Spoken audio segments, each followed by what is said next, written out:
All right. Sounds good. Okay. So, last session, y'all were trying to get through this puzzled trapped door, which seemed to inflict necrotic damage on anyone who was within the vicinity when the tiles were activated incorrectly. Um, and you feel tremors as I believe it was Canther actually recognized that something was heading for them. You know, perhaps this trap had alerted something to your presence, or the creature was affected as well within the trap's magical sphere of influence. Either way, something's heading towards you, and it's moving quickly. Um, I believe it is Luna's turn. Oh, yeah. That's right, because we rolled our initiative at the end of the last session, right? Yep.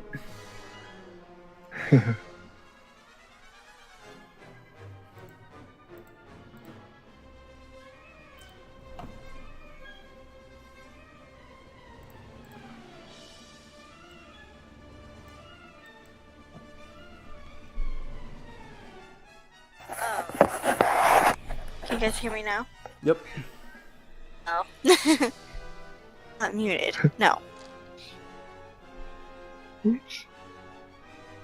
So, something big is coming. Yep.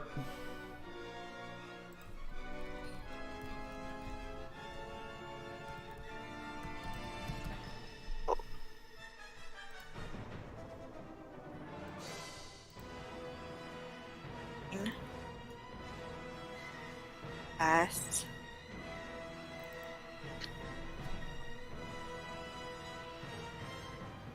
Hmm.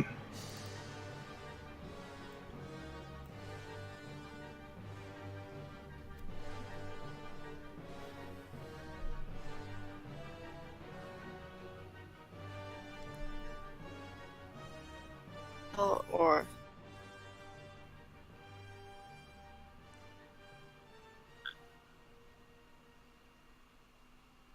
I guess a square. What's that? I draw a circle or square.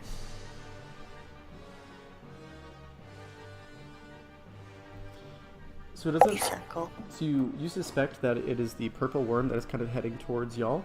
You feel fairly confident that the purple worm can't get to you in your current spot in that narrow tunnel where you're currently at.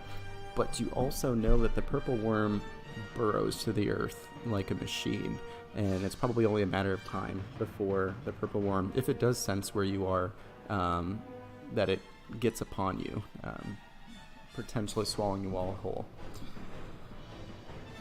Oh. All right. Oh, so Maybe we should be very quiet. you were casting Cloud of Daggers, Luna? Yes. Okay. Are you going to do anything else on your turn? Any bonus actions or movement?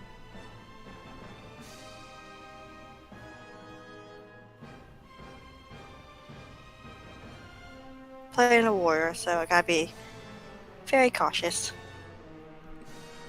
All right then. Bismuth, your turn.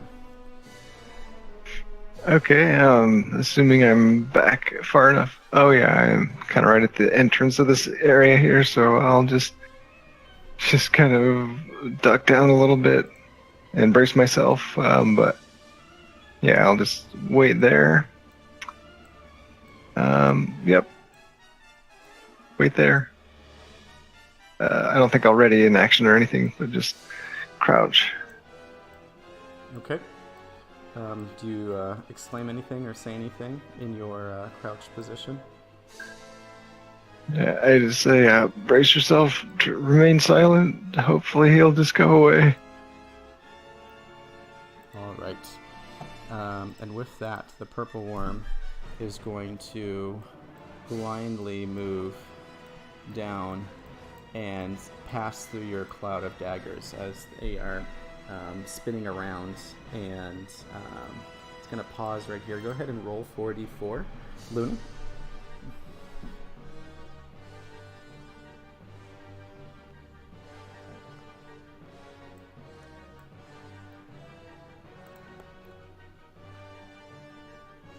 All right, 9 damage.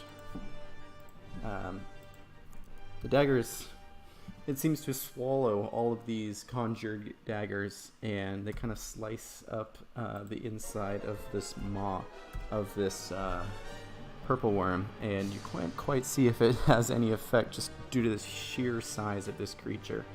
It does seem to momentary pause. You think it's hard to be sure with a creature this large.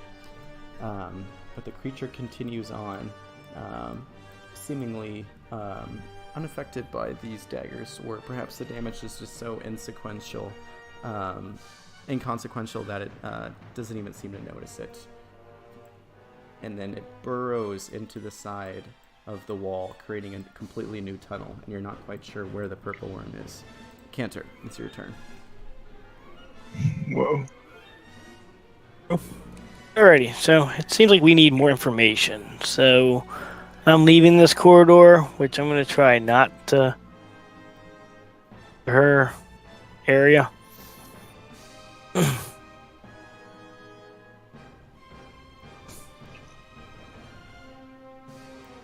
Try not to walk in the cloud of daggers.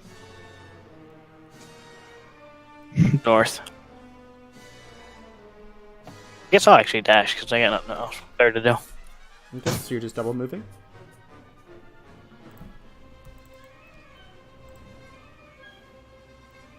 Alright, and with that, the Crow and Flickwell are going to say, book it! Make haste! It sense movement in the ground. If you're going to move, make it count! And takes off using his action to move 50 feet. Then the Crow is going to nip at his heels, kind of flying up ahead and then double backing, like a faithful golden retriever. And it is back down to Luna's turn. Oh, see that everybody is running. I'm gonna run too. Good thinking. Sorry. I'm pretty sure we're running away.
I just pretty much move and that's it.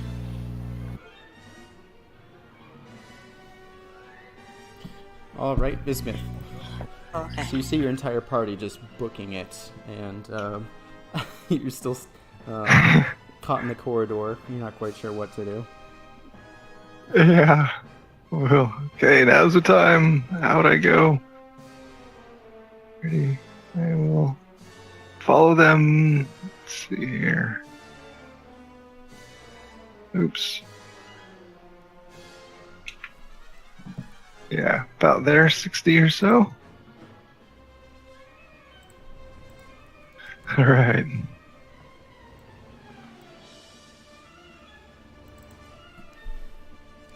All right. So the purple worm, you hear this large explosion as the purple worm kind of explodes into the corridor that you were just recently in, seemingly looking for tasty things to eat. And it continues into the wall on the other side of the corridor. You don't quite see this, but you just hear this in the back, and you just hear Flickwell yell, "Run! Run for the exit!" Cantor. Cantor, your turn.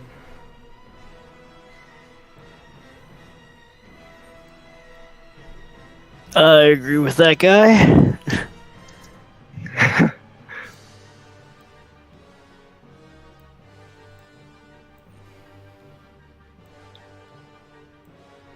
I run to the exit area. Ooh. All right.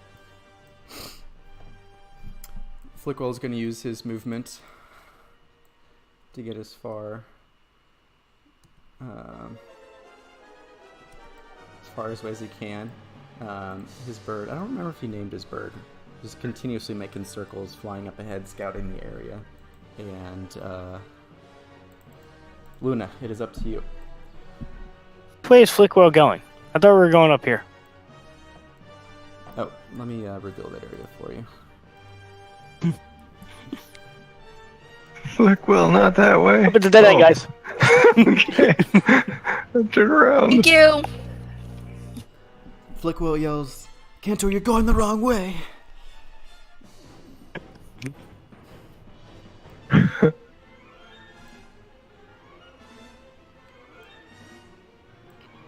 You suspect that the entrance is over here. Or the exit, I guess.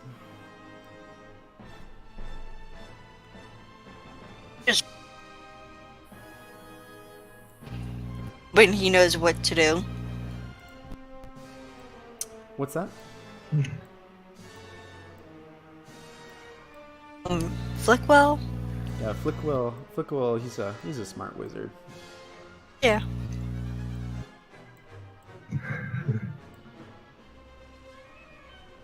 Alright, Luna, did you move? I think I might have missed it. Yeah, I did. Alright, Bismuth, it's your turn. Okay. Is it the... I can't remember if we have any lights out. Is it pitch black in here? I think it is, actually. Flickwell is just relying on his gnome dark vision at this point. I think gnomes have dark vision. Yeah, I think so. At least I know the deep gnomes do. The Snurf Neblin. Yeah, Svirfneblin. I do have a torch. Like, if I need to light that, I could. Okay.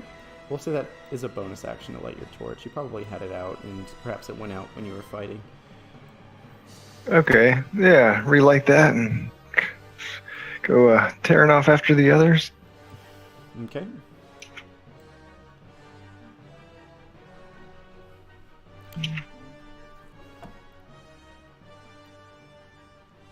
All right.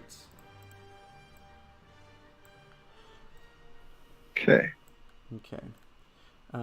With another loud explosion, the purple worm erupts from the wall, and it seems to have honed in on your current location, and it is moving quick. It is nipping at y'all's heels. Oh.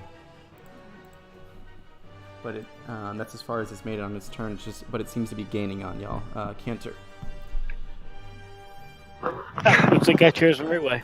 It seems like it's chasing the majority of the party. Cantor, you're not quite sure if you're trapped or if you're safe. I want to look around. Oh, Go ahead and give me a perception Fine. check. investigation. Investigation. Failed, I mean. I would say give me a perception roll instead of investigation. Perception. So you actually see something at the end of this this dead end here, just kind of glinting in the dirt. Go ahead and roll me a D100.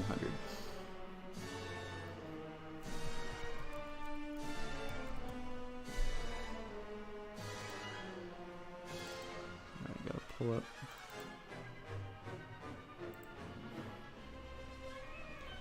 All right. Let's see here. Better. There we go. Oh, wow. I'm gonna find. What was that? Ooh, 94. All right. Well done. So you find, looks like a set of mithril armor, just kind of like sticking out of the dirt. Just like this fine, Whoa. this fine chain mesh that's just kind of sticking out of the ground. You're not quite sure if it's still attached to some long deceased creature, but you're not quite sure what it is. I don't know if your character recognizes mithril, but just kind of, it's like sticking out, like the kind of the shoulder pauldron is kind of sticking up out of the dirt. You know, you could sit there and try to fish it out, or you know, you can try to assist your friends.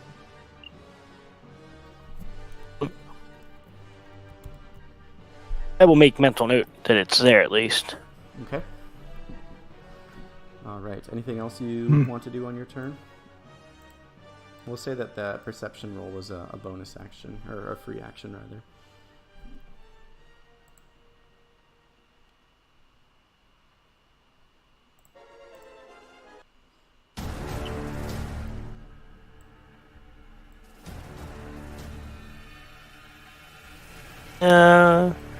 Not really. I don't feel like I got too much I can do to a purple worm. But watch it chase my friends down a corridor. Hey guys, I found some really cool armor over here when you guys are done dealing with that guy. Oh, good. All right. So the crow is actually going to fly back and kind of do a peck attack against the purple worm, and it actually manages to hit. Whoa. And you know, he's just doing his best to like kind of protect his master. He's just kind of flying and just like being a general nuisance. You know, if he can manage to buy just a little bit of time to let his master escape, then you know, that's really good. Flickwell is going to turn around, raising his fingers, giving him a little waggle, and he's going to yell something in a language y'all might not understand, and casts web. And he's going to cast web. Cool. And Luna, go ahead and give me a dexterity saving throw.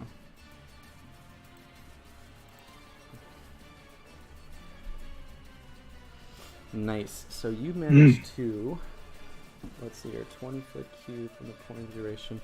So you managed to dive forward onto the ground.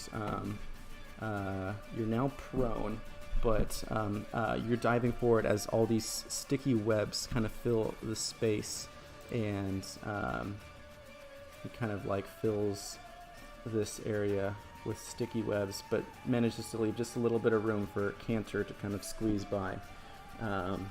And with this is the intention to hope that the creature gets trapped in these webs.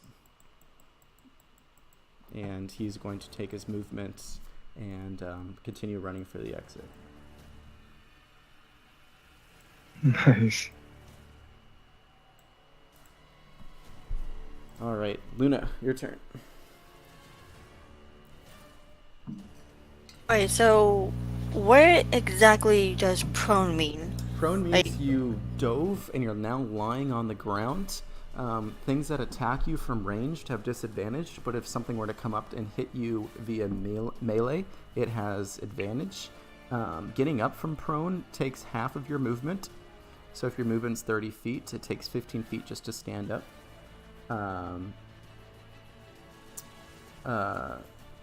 You could still use your action and gain like another round of 30 feet if you would like to. But that was just to see if you didn't get caught up by the sticky webs. So yeah, I'm gonna get up and use my action to move. Okay. So you have 45 feet, I believe, of movement.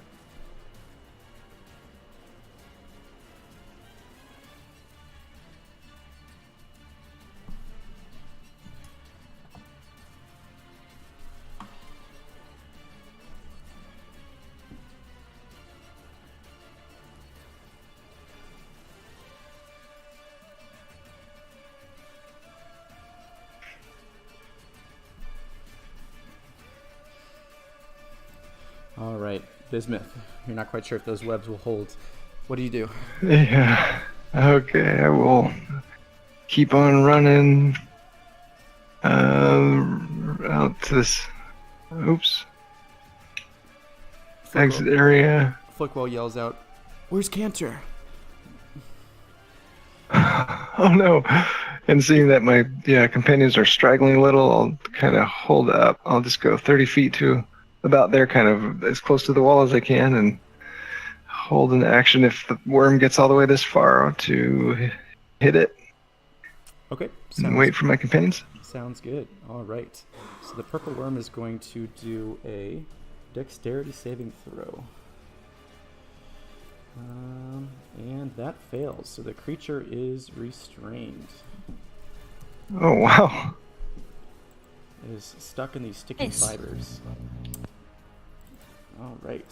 Wow. I don't think there was any penalties based on size. Let's see here. Just says each creature. Yep. All right. So those are very sticky, Wow. strong threads. But it can Yeah, use its that's action amazing. to break out of the threads if needed. So that ends the purple worm's turn. Cantor, your turn. You see the worm is just struggling to get out of the threads. Quick, you have seconds to act. Are you sure I can actually do it before I do it?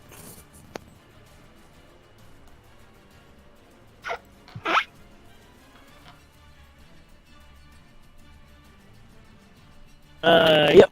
Okay. I turn into a giant wolf spider, seeing the seeing the webs in my way. Nice. Okay. And let's see what my movement now is. I imagine you're like kind of crawling along the wall or the ceiling, just skittling along on all 8 hairy legs. And then I got 40 feet. So we win.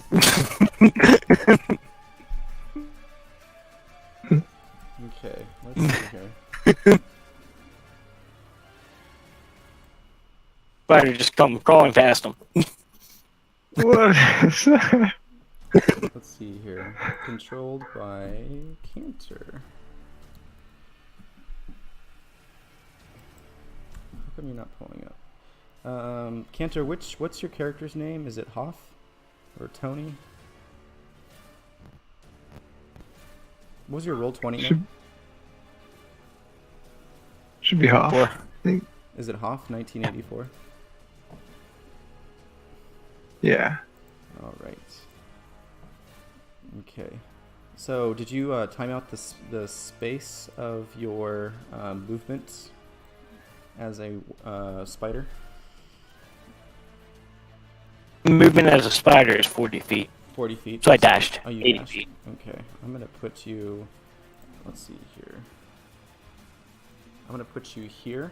Flickwell, Luna, and Bismuth. You just see this huge, not huge, but huge for a spider, just scurries past Flickwell and Luna, and it just like is racing for the exit. I don't know how y'all act, but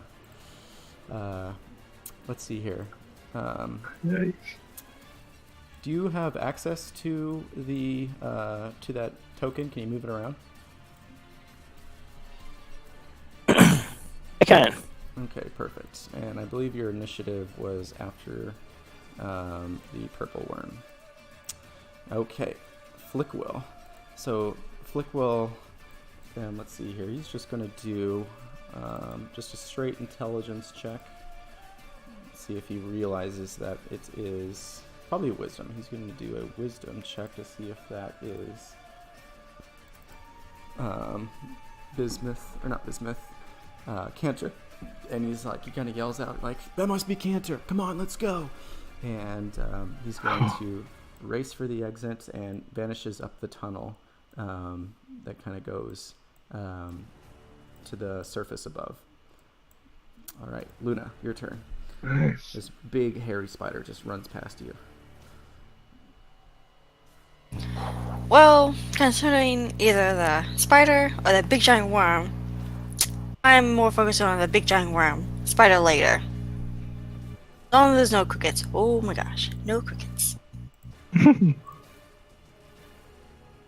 That.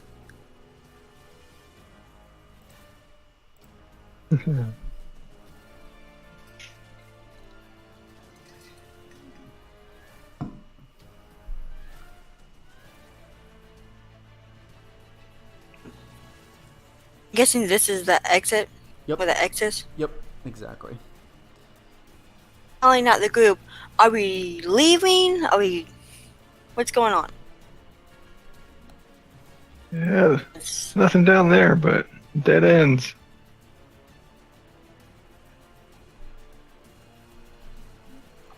All right, Bismuth, your turn. All right, I definitely eye that spider as it comes near, and probably am very tempted to swing at it right as Flickwell calls out, "That's Cantor." Oh, okay. And off I go up the chute, following him at a full sprint. Cantor, what's that 2d8 plus 2 that you rolled? That was me rolling for my hit points. Oh, you have to roll for your hit points each time? I didn't know that. Okay, that's very The cool. average that they give you, but I like rolling everything. Fair enough. Okay. Alright, so it's the purple worm's turn. Let's see here. The purple worm, you see, is just thrashing about and is going to try to break through the threads. Oh yeah, it definitely does. And it just shreds through the threads, and they all snap as it is heading, beelining it for y'all. Flickwell, you're not quite sure where he went. You just hear his footsteps as he's like running up the tunnel and just kind of echoing. Luna, your turn. The tunnel is very slick and hard to keep traction. Go ahead and give me a dexterity saving throw. Or give me acrobatics, rather. Acrobatics. So as you slip, you actually feel this presence kind of push you, kind of catch you with some of its sticky legs as the spider kind of like grabs you as you're kind of like slipping down the road, and this wolf spider is assisting you getting up the sides of this slick tunnel, doing its best to make sure everyone gets out of the lower terrain in good shape. Bismuth, your turn. Nice. You're gonna give me another. Give me a acrobatics as well. Okay. Nice. So you manage to stay on your feet as you ascend up to the surface. Right. Okay. Let's get out of here.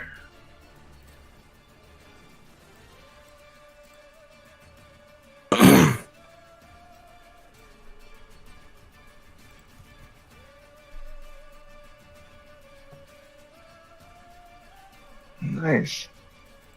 All right.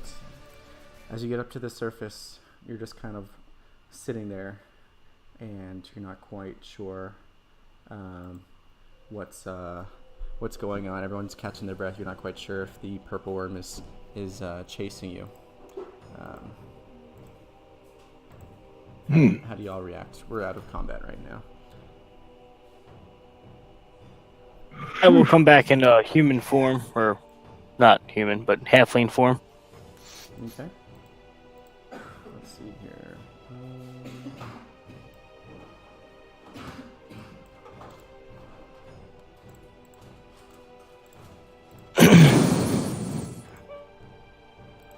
So we really should go back down there because there's a really nice set of mithril armor.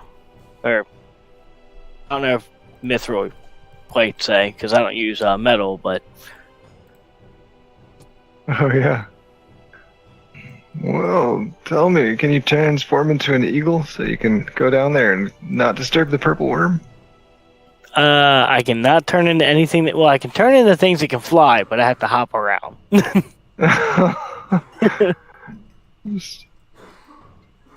Very Turn weird. into a walking eagle. Yeah, I haven't figured out that flying thing, the aerodynamicsness and the lift and the current. It's really weird. You just turn away now and start practicing. Let's go. Practice. Flickwell says, so you could turn into a bird, but you can't fly. That doesn't seem to make much sense, but all right. Defeats the purpose. Interesting. Have you ever flown before? I don't want to hear shit from any of you. All right. I haven't flown, but I have safely floated down from high places. And I've felt the sensation of flying through my bird here. I would consider that the same thing as flying. Yes, very cool. Look, well, do you know anything about these worms? Will it come attack us here on the surface, do you think? It's hard to Does say. he know anything about that? I mean, it came up for that outhouse, so it came up to the surface earlier. But I mean, there's a mine here. I don't think the people that built the mine would do so if they knew that there were large purple worms in the area. Although that could be why the mine is abandoned. That is a good point, Bismuth or Cantor. I mean, Beat the front door. if we turn back, I don't think anyone would come down on us too hard. These mines have taken the lives of many adventurers before us. Well, we tried the back door. Maybe we should try the front door. Is this the front So door? what's wrong with that? It is indeed. So let's see here.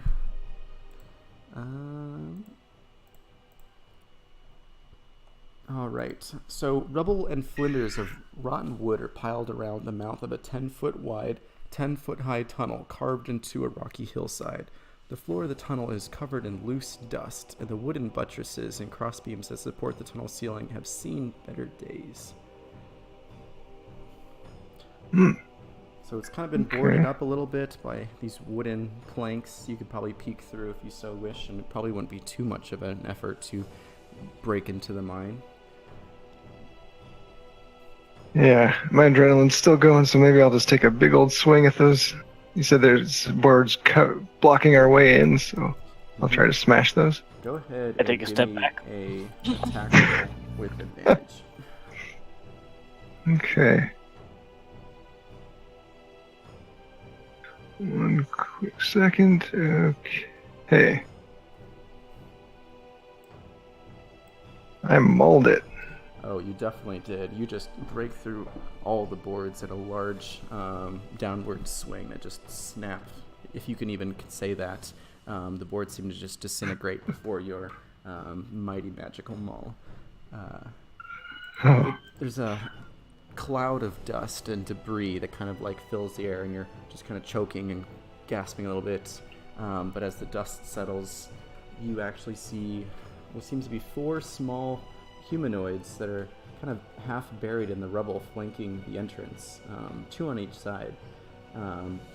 Seems like the mine entrance collapsed as these creatures either escaped or entered the mine, and their bodies are just kind of half sticking out of the debris. So it doesn't look like they're arranged in any particular order. It just looks like they had fallen there in disarray. Absolutely, yeah. Doesn't seem like they were put there other than by the hands of fate. Huh. It Well, gives you me a moved little them all away? pause. Yeah. Want to go in and drag those bodies somewhere? Okay, let me reveal this here. Alright. So you actually see that the bodies are goblins, and they seem to have been crushed by some of rock and stone and some of the wooden frames that go across the sides and top of the tunnels, kind of to buttress the weight of the mountain above you.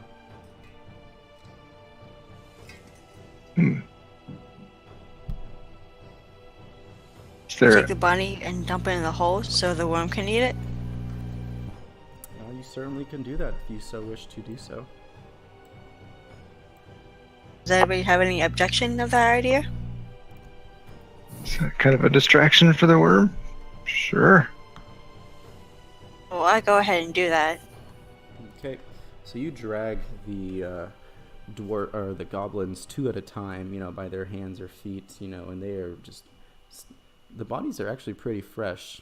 Blood is still kind of oozing from them a little bit. You're just leaving this trail of blood and gore. You kind of fling them down into the tunnel that y'all just moments before escaped from, and the wet blood coupled with the smooth stone tunnel, the bodies just slide down, and you hear the sliding sounds just echoing throughout the tunnel for a good while. You suspect they probably got down to the bottom. Proper Oi. burial. I'm gonna just reach down into there's. It looks like there's some rubble nearby. Maybe I'll take a side stone and just throw it down the hall. Okay. It clatters, just kind of knocking around, and that noise seems to echo and magnify as the sound bounces and reverberates off the tunnel walls. All right, checks out. That's safe. We're good. Did you throw it down the tunnel entrance or the tunnel that you came from? Oh yeah, sorry. This number 2 here, the tunnel entrance where the bodies were. Oh, you threw it. Okay, so that's just like a mine shaft. It's just level ground. Let's see. Okay, I just threw it horizontally down into it to see if the motion sets off any explosions. All right. The stone clatters to the ground. You probably throw it a good 25-30 feet into the mine entrance, and nothing seems to happen. All right, we're good. I know how these cunning folk test for traps, and I believe I have tested for traps. I'm going to start walking in.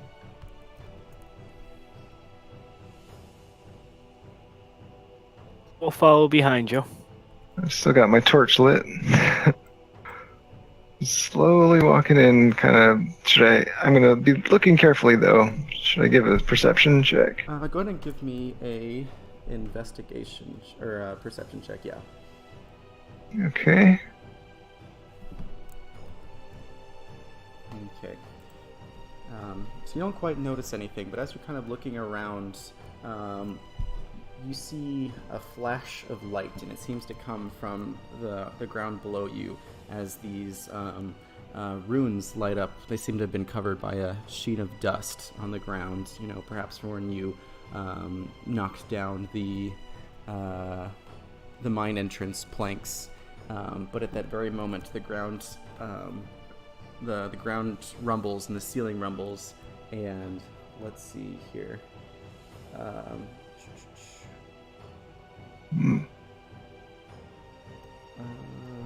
Page 3. I'm going to go up to this. Okay. I'm going to need both of y'all to give me a dexterity saving throw. All right. And I need to I need you two to tell me which direction you are diving towards. Enter the mine or out of the mine. I'm diving straight into it, looks like. Maybe straight into the wall. Okay. Oh, I was thinking maybe you tried to dive out and I tried to dive in, and we dove into each other.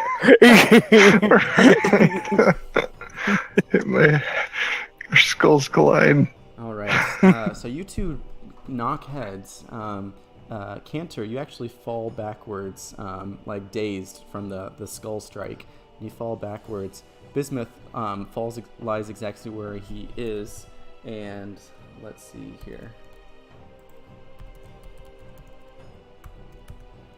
Takes 5 bludgeoning damage as rocks fall from the ceiling. The support gives out, and the mine itself seems to collapse down on you. You suspect that that's what happened to the 4 goblin friends that were ambushed by the trap or whatever that was laid there for anyone who dared enter the mine. Okay. So I knew there was a connection between the runes glowing and the rocks falling. Bismuth, you are covered in stones. Your head is sticking out from the rubble, but it's facing into the mine. Cantor and Luna, and Flickwell actually don't even see you. They just see the whole mine shaft covered in stones, and from their perspective, you've been crushed to death. I start digging for the big guy. Oh, worst case scenario, the worm we're going to have a great meal. He wants to help me carry his body to the hole. We'll be fine under there. Eh, It's big. okay, but I'm just saying. All right, I'm gonna need Go ahead and help. Bismuth and Cantor, and everyone should basically just give me a strength check.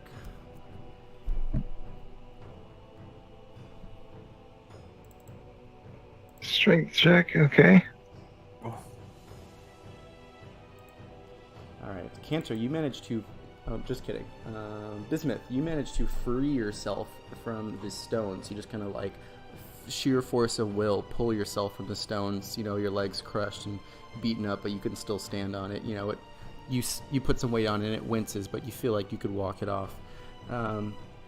Let's see here, Cantor and Luna, you are much more able-bodied at Flickwell, small Flickwell at moving the stones. It takes you probably an hour, but you manage to clear the rubble that is blocking the entrance, and you see Bismuth, bruised and bloody, but relatively okay. Whew. Thank goodness Flickwell yells, "Bismuth, are you okay? What happened to you?" Oh, nothing, not to worry. This mine fell on top of me, but I've been working out, unlike the goblins over there. No big deal. I think it was something glowed I hear at my feet. I am not too keen on magic sort of things, but I think there may be a relation. I have to let the smart people figure that out, though. Bismuth, or not Bismuth, Flickwell, he kind of like peers around and kind of brushes some of the stone and the dust away, and he says, "There's some writing here on the ground. Let's see here. Who was the one that spoke Dwarvish? Do y'all remember?" Maybe it was Flickwell. I think it was Flickwell. He doesn't have it written down, but I imagine he speaks Dwarvish because he's a smart wizard boy. Yeah, seems likely. Okay, so let's see here. So I know we kept calling Cantor a dwarf. He did do that. All right, so he says, he kind of looks at it, and he says, "There's 3 runes, and they spell out Pax, P-A-X." And as he says the word Pax out loud, the runes flash, but whatever effect that it had, perhaps were already triggered by your presence, Cantor and Bismuth. Sorry, so when he says the words out loud, did something happen? The runes flash, but other than that, nothing happened. Perhaps the effect already took place when you walked by. Okay.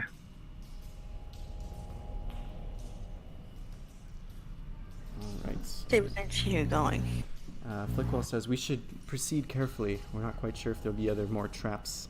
Either they didn't want outsiders to barge into their mine, or someone has taken up residency here in these tunnels. Yeah.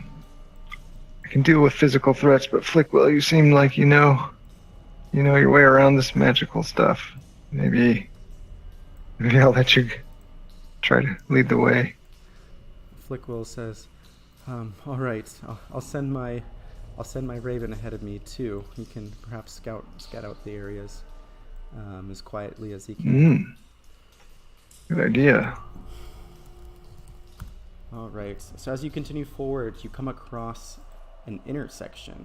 Decisions are going to have to be made whether you proceed left or right or forward.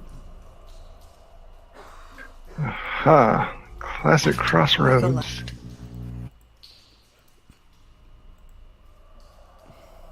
Let's see You like.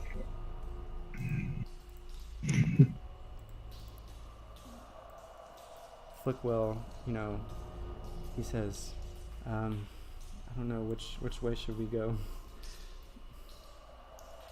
Does anyone have a preference? Does anyone feel lucky? Left. I always choose left. Always go left. Left? I rolled left. Alright, left it is. And Sounds good. Send his raven to continue flying forward. I'm half wondering if we should head back to town and take a long rest and come back and take care of this tomorrow. This mine has kicked our asses. Alright, I'm gonna... Oh, yeah. Actually, Flickwell, he just kind of says, like, just be very light on your toes, and, we're not quite sure what to expect. And he says, he kind of closes his eyes and holds his hand up for a moment, and he seems to be, in another place. You're looking at something beyond your senses, and then he opens his eyes and he says, my raven tells me that there's another decision that we're going to have to make. There's a room up ahead with a small tunnel at the back, where the tunnel or we could take the tunnel that continues to the left.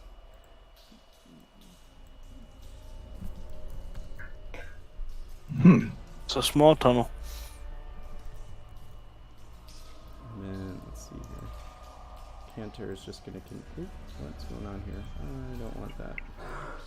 Whoa, he got stretched. He did indeed. Alright. So as he continues up, everyone's just kind of inching along carefully and slowly. Yeah. Okay, let's see here.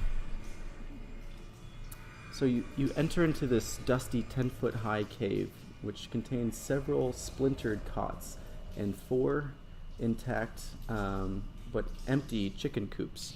Carved above the circular hole in the wall are dwarvish runes. And let's see here. Bismuth is going to go up to the runes and take a look, and he says, cover the entrance. Make sure nothing sneaks up on us. Okay. Got it. And he sees these runes here. And, Oh. and he says, the runes spell the word slide? That can't be right. Slide. Peering into the tunnel, it actually does appear that the tunnel slants down at an angle, approximately 45 degrees down. Seems like a small chute, but if you're lying down feet first or head first, you could probably squeeze through. Alrighty. It said slide. Slide is what I would do. Sliding down, eh?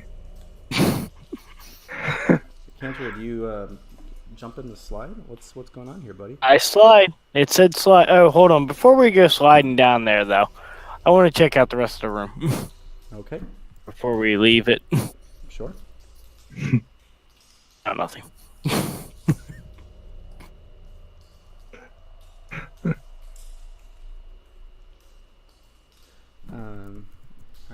Go ahead and give me a perception roll.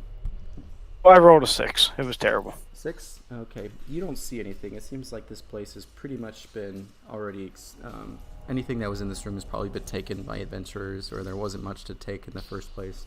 You're pretty close to the entrance, and you suspect that everything has been grabbed. Flickwell's like... I don't know, guys. What do you think? Is there any pushing among us down. who can slide down there and come back up easily enough if necessary? I wouldn't want to commit to something that we can't all get out of. Go ahead and give me a straight wisdom roll. Let's see here. Let me read.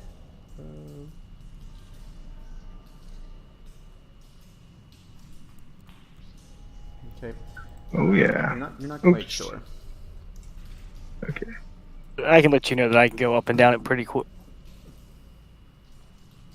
Yeah, okay. I would think so. You seem to have some amazing skills earlier. Kenter, what are you thinking? I mean, right now I'm just sliding down, but I can do the whole wolf spider thing to come back up if I need to. Okay. Are you just kind of like, Slitterbahn or some water amusement park, grabbing the edge of the tunnel and launching yourself forward down the slide? Just like it's a wet slide. Okay. All right. Oh, and Whee! right as you start heading down, as it's probably too late, I call out, "What's the signals? What's the signals?" Guess we can't communicate. See ya. Hooray! All right. So you slide down this chute, which seems to be like polished, either carved to be very smooth and slick. And let's see here. You're picking up speed, it's getting undangerously fast, and you're like not. You get to the point where the fun that you were having from sliding kind of turns into terror, as you're not quite sure how far and how long this tunnel goes. And just as you're thinking, perhaps like this is a very terrible idea. What if there are spikes at the bottom? You get exited, launched out of the bottom of this tunnel into this very dusty area. I'm going to need you to give me a Constitution saving throw. Or let's see here. Yes, Constitution saving throw.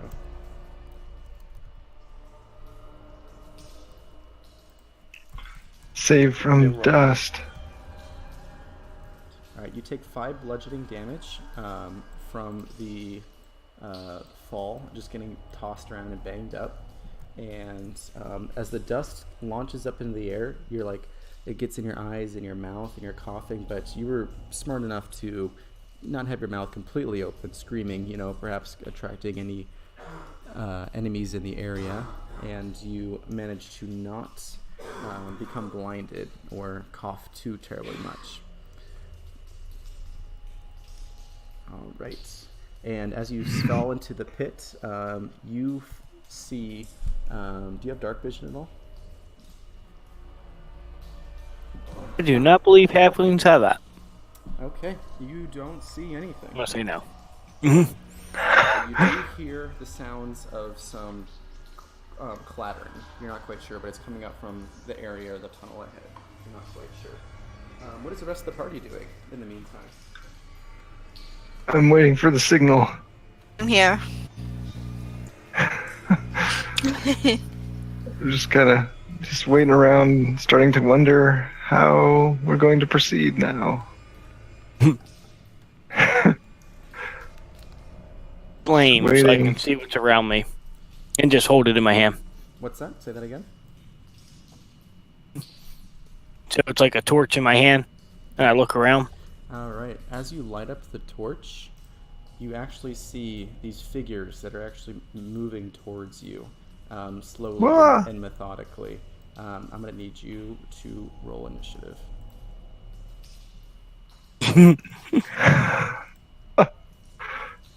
Alright, not bad.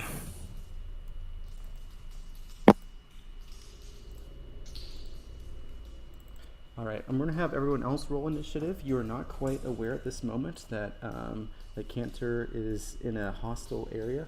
Everyone's kind of like at unease, but you're not quite sure definitively that he's in combat. Yeah, I think I would probably wait at least up to 5 minutes just to see if I hear anything.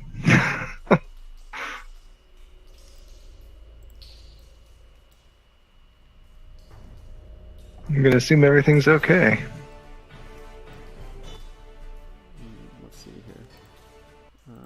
We'll do this one. All right, Cantor, what are you doing? You see these creatures heading towards you.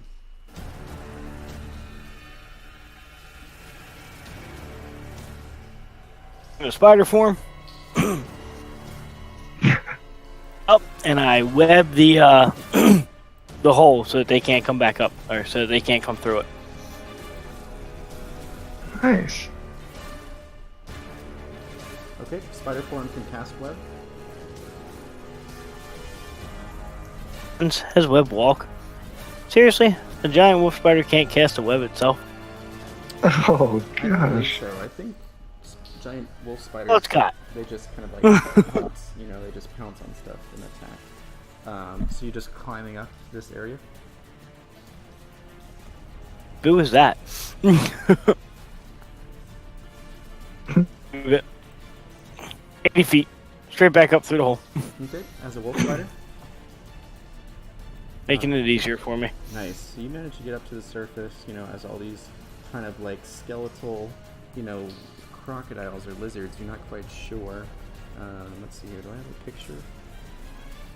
There you go. Something like that would scare you. Ooh. Whoa. No. Skeleton, too. Mm-hmm. Okay, so you get up to the surface. You see this wolf spider just kind of like launch itself out of the tunnel. It seems like it's scurrying from something. What does the rest of the party? How does the rest of the party respond or react? Did anyone speak spiders? Spider?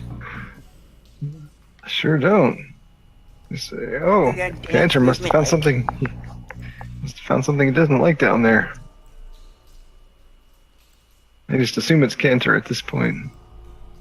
Yeah, awkward. Yeah, spider's making all like weird shapes and like don't go down there. All 8 legs are doing a no. We can communicate with me, my weird dance move, and his. I can speak spider, apparently. Go ahead and give me an animal handling check, Luna. It's probably not animal handling, but that doesn't get used very often, so we're gonna use that now. All right, you're not totally. quite sure what Cantor is trying to tell the party as a spider, but he seems to be a little bit frantic, and perhaps he came across something. Otherwise he probably would have been down there a little bit longer. You suspect that there's something down there that's not too good. Kent, are you staying in your spider form?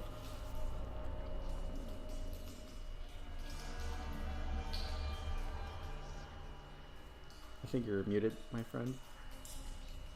I was actually thinking. I don't want to go back down there, so lead the group away from that area in spider form and start heading that way. Flickwell says, I guess we're going this way then. Spider you has guys spoken. go down that way. All right. Yeah, we'll follow the spider. Follow the spiders. That can't be a good omen, can it? Yeah, what if this is an imposter spider? Oh no. This is the same spider that Cantor was earlier, right? Bismuth? Luna? I think I remember that little spot on the back of his abdomen there, yeah. If you're Motion to follow me. if you're Cantor, do something Cantor would do. Yeah. I do a backflip. Oh yeah, Cantor would do that. Okay. Totally. I think it's him. All right. We'll follow you. Flip you off. The wolf spider form has dark vision, so now that you can see and move on the walls or ceiling if you want, do you want to move along the walls or the ceiling to perhaps, avoid I'm setting off definitely on the traps? ceiling. Definitely on the ceiling, okay. You hear Flickwell, say behind, that is just so unnerving.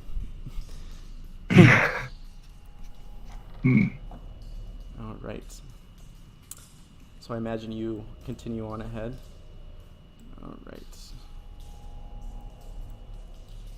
I'm carrying my torch. You see, Flickwell's bird is kind of flying semi-close to Cantor, but not too close. It seems like a little put off by your spider form. All right. So it looks like the cave is widening into another entrance. Is this a level that are we crossing above the path that we came in on right now, or is this just same level? So as you're kind of going around that curve, it seems to be going lower. It seems to be curving downwards. You suspect that you're. It's kind of hard to lose your. It's easy to lose your bearings in the mine, but you suspect that you have. You're still going the same direction, deeper into the mine as you were before. You've done a full 100 or 360 degrees, but you seem to be kind of walking down at a slant. Cantor, go ahead and give me a perception roll.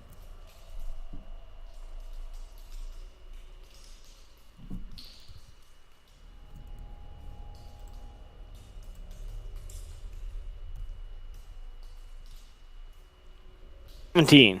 17. All right. As you kind of creep forward, the floor of this 20-foot high cave rises in the middle, creating a 10-foot high rocky shelf. And let me reveal this area for you. Okay. So right about here is kind of like a shelf that you can climb up onto or down to. Broken pickaxes, and shovels are haphazardly scattered about. I also want to point out that I am keeping a watch out for giant bats and stalactites that might try to move. Okay. Cantor, in your position on the ceiling, you actually can look down on that shelf, which is too high for anyone on the ground to kind of see the top of. And you actually see something kind of on that shelf there.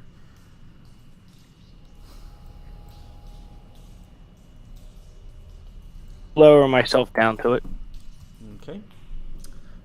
Let's see. Shoot here. webs. I mean, I know I can't use them, but at least I can like go from the ceiling to the ground with them. Sure. I like it. One of the you see two nests made from straw and other detritus. One of the nests contains 4 speckled eggs, and the other nest holds 3 eggs. I'm not quite sure what kind of creatures they might contain. I eat one of the eggs. Okay. Go ahead and give me a Constitution saving throw. What you doing up there, Cantor? Bismuth, you hear like this crunching noise coming from inside the cave, and you don't know where Cantor went, and you're not quite sure what's going on. But it echoes. And Alright. it's very eerie. You're not quite sure what's going on. Some kind of spider business. I assume he knows what he's doing. Alright. So Cantor, you just kind of sink your fangs into that hard exterior shell of the egg, and you just kind of suck out whatever innards are inside, healing you for let's see here, 1d4. Whoa. I'm full health right now. Okay. But you know, it tastes awful, and you're not quite sure how wise it is to continue, consuming eggs.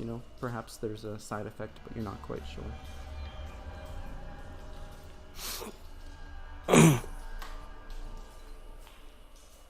Not the best tasting eggs. Don't want to make an omelet out of them.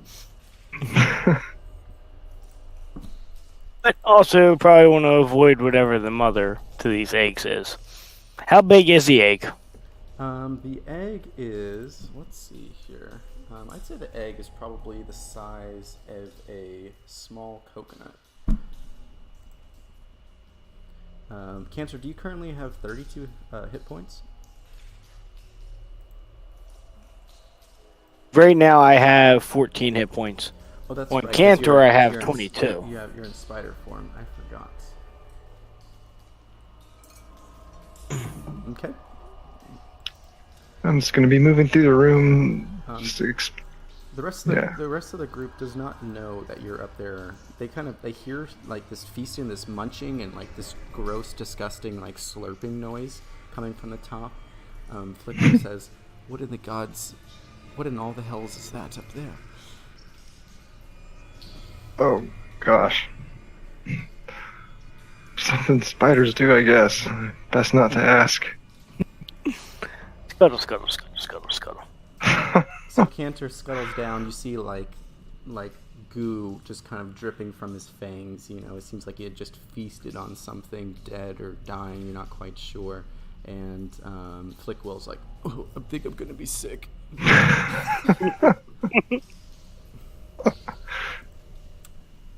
Yeah. And He says, "Looks like we can either go left or right. Should we continue taking the left path, Luna?"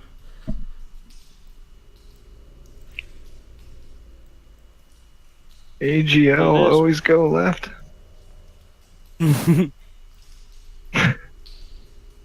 Oh, and there's a path down there. Okay.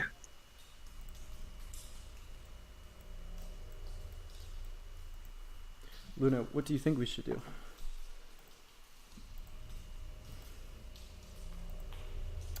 Are you muted, Ryan?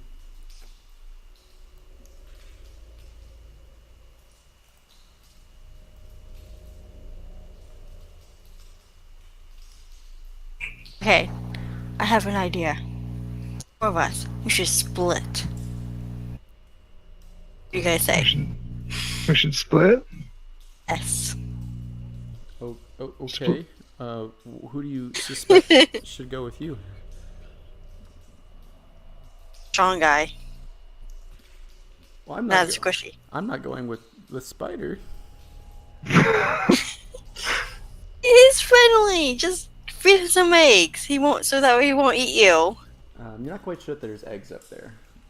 The only one who knows that there are eggs up there is Cantor. Corpse. He will eat that, or insects. Mm. I suppose. Which direction do you want to go?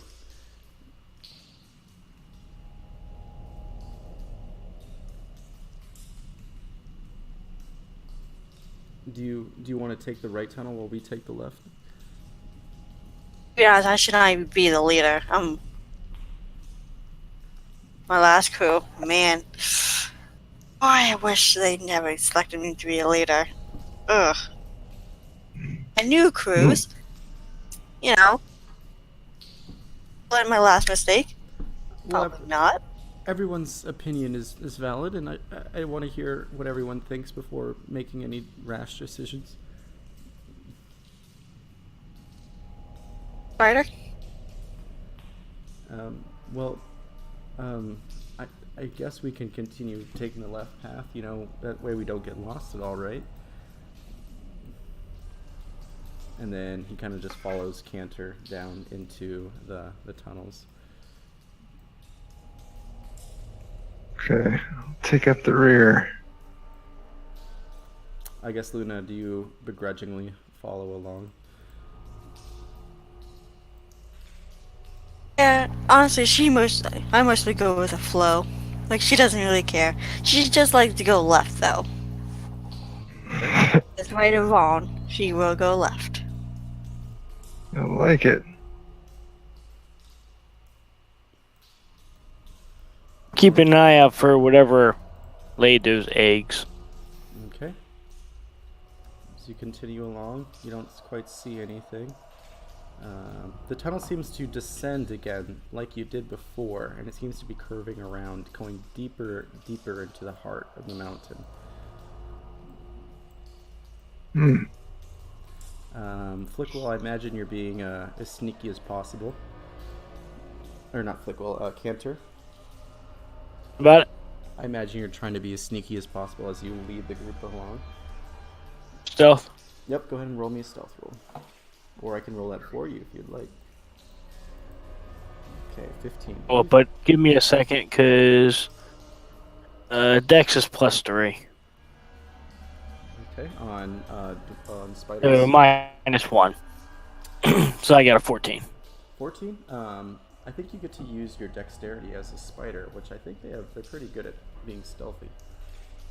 Oh, he has one more than I don't know why I thought I was higher than it. So yeah, it actually gets one more. It gets a 16. 16. Okay. Let's see here. I'm going to roll. All right. Cool. So as you creep on ahead, I'm going to reveal this area for you. I'm going to push you up ahead and Yeah.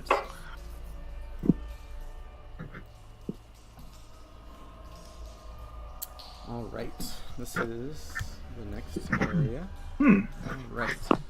Okay. This enormous square room has smooth, brick-lined walls and a 20-foot-high ceiling, festooned with thick cobwebs, easy enough for a spider like you to hide among. The floor is littered with tools and mining apparatus. More than a dozen animated dwarf skeletons wander about pushing wooden mine carts, rolling barrels, and performing other chores under the supervision of a skeletal dwarf standing on a barrel and carrying a diamond-tipped pick. Equally spaced along the southern wall are 3 identical oaken doors with iron handles and hinges. You see to the left kind of like a large 10-foot high shelf, and you actually see some of the skeletal lizards that you had encountered earlier before. So that the area is raised up above the place where we are now.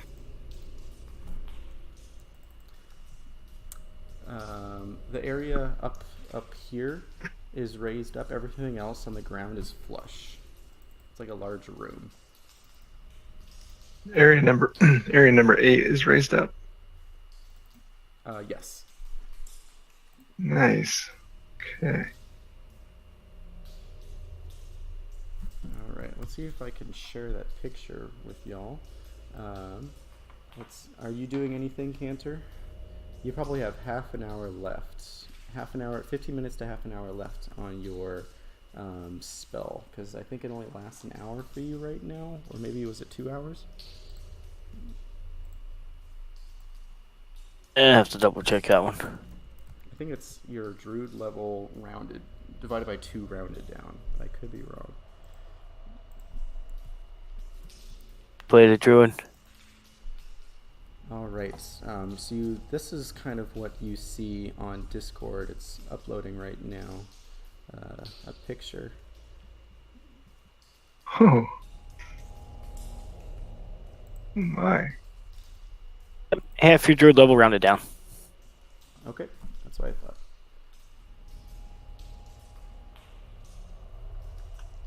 He looks official.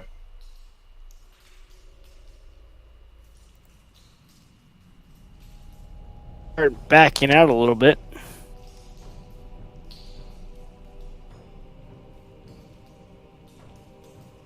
Enemies. Okay. So you kind of back up. Luna, Flickwell, Bismuth, you see this wolf spider scurry back towards you. It kind of catches everyone off guard because it's so sneaky along the ceilings, but it kind of drops down among the 3 of you on this thread, catching everyone just kind of like, whoa, what's that? Oh, nice. Yeah. The whole military thing. I see. Do you change back into your 110 form? On the spider form, trying to give military signals of how many there are. I see 22. I have 4 fingers up. Something tells me that we should not go in. Something tells me that we shouldn't go any further, since our Spider-Man is freaking out. Yeah. No idea what he's saying, but it looks complicated. Let's see here. Flickwill is going to just use straight intelligence, and he says, I think he's trying to tell us something, but I'm not quite sure what. Perhaps you could write it in the ground on the dirt? See, that's why you're a smart one. Shitload of enemies. Be ready. Okay. I like to imagine that you write this like using 4 hands at once, very very quick. Whoa. It's very sloppy. I'm not used to that. It was hard. Doing interleaved letters. I like it. Some parallelism. Oh my. And you effectively communicate that there are enemies up ahead and kind of how many they are and kind of how big the room is. And you suspect that we could probably get the jump on them.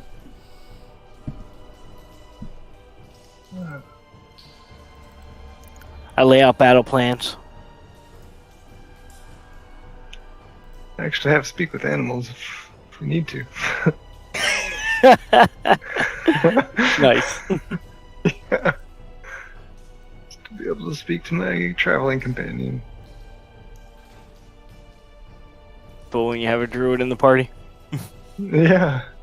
Comes in handy. Well, I think what we should do is, if we want to continue on, and we don't have to, but if we want to continue on, we have the element of surprise.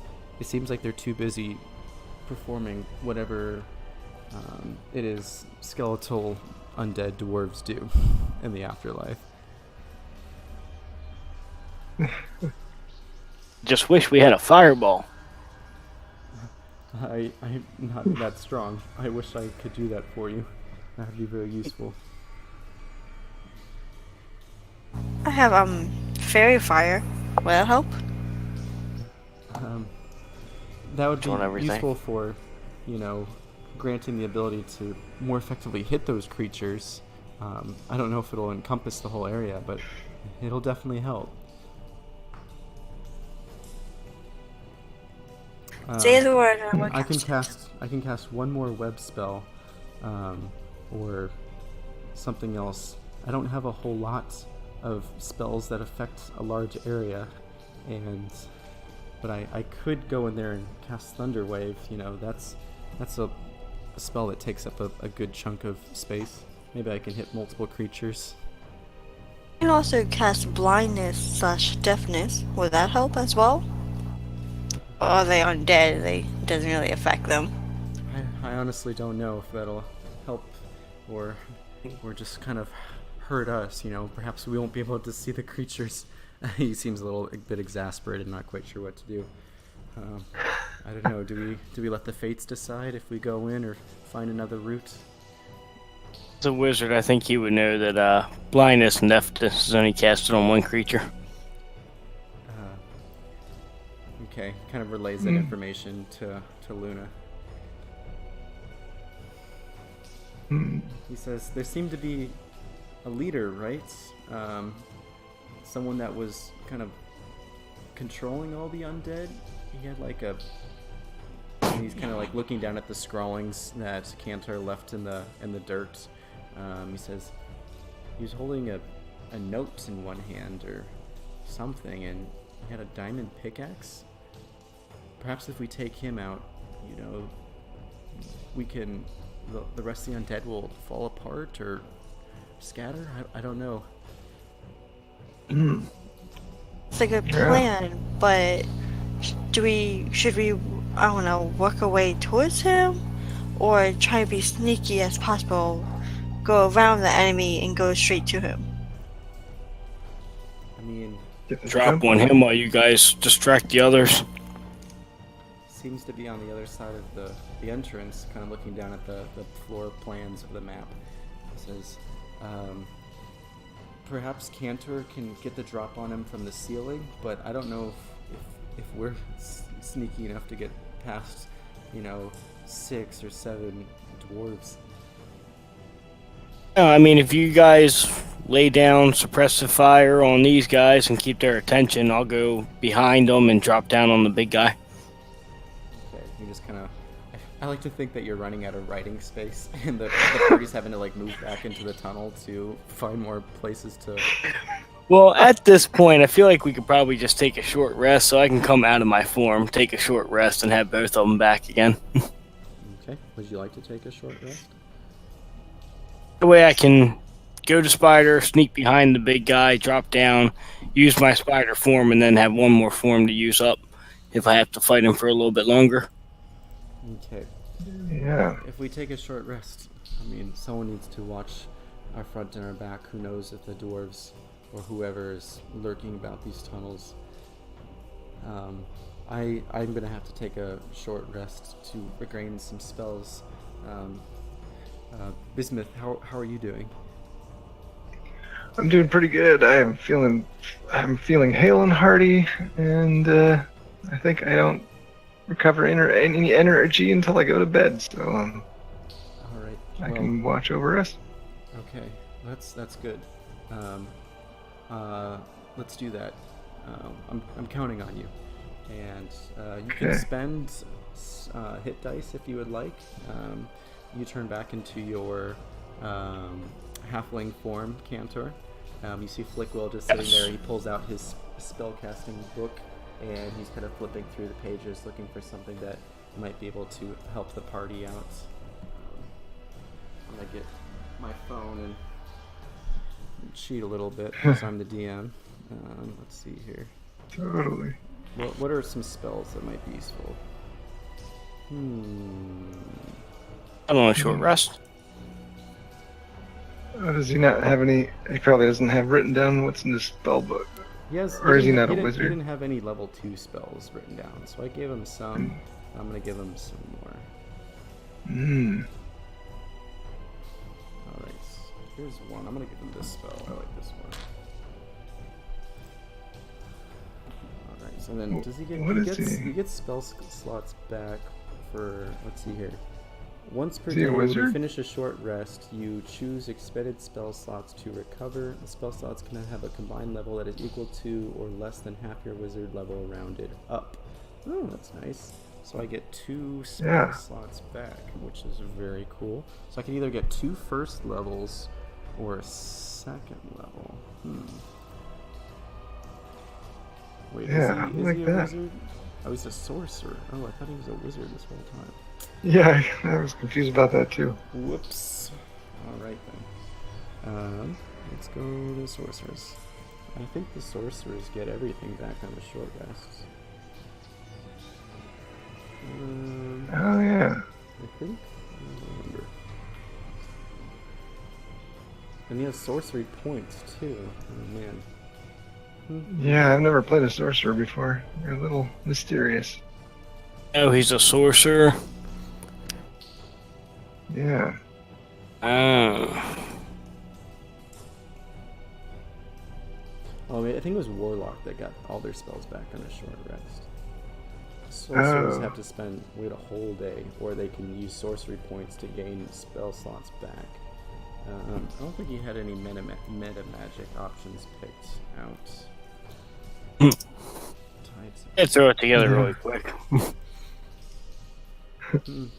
Yeah.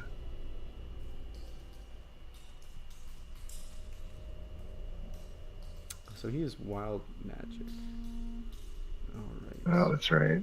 So once a day, he can use Wild Tides of Chaos to gain advantage on a attack roll.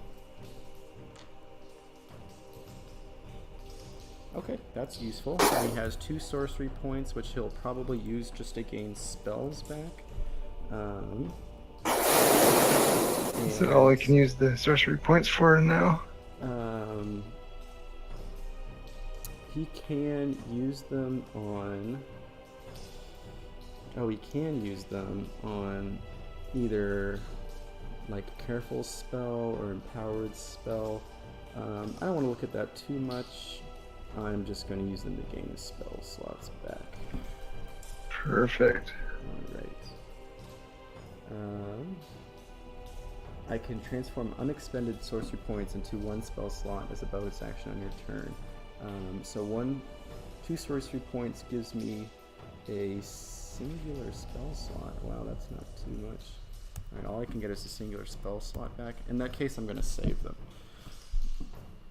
Oh yeah, okay. Only 1 spell slot. Wizard gets 2.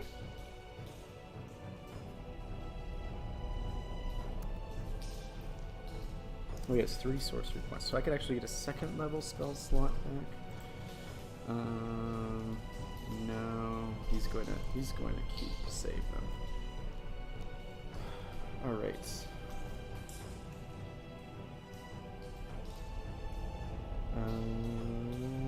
What are some spells? Okay, oh that's right, I found.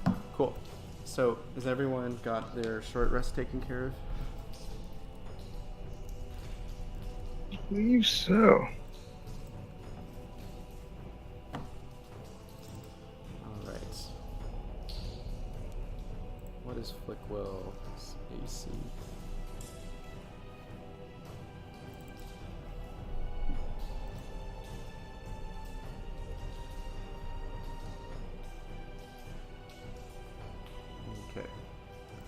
All right.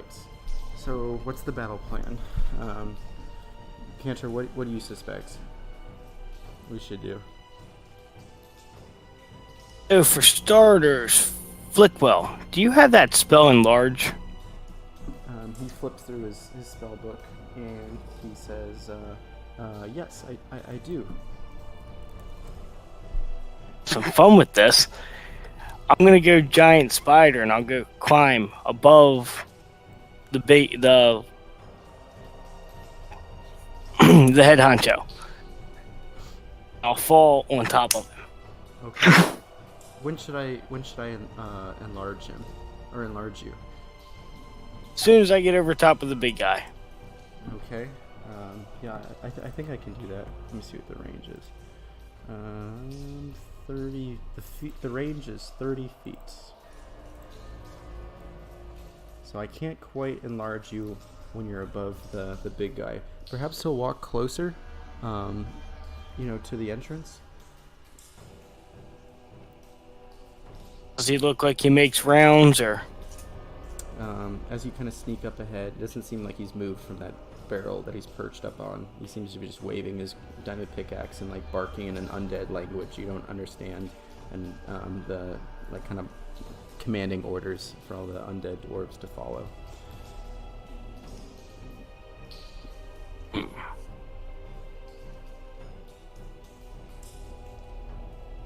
Funny.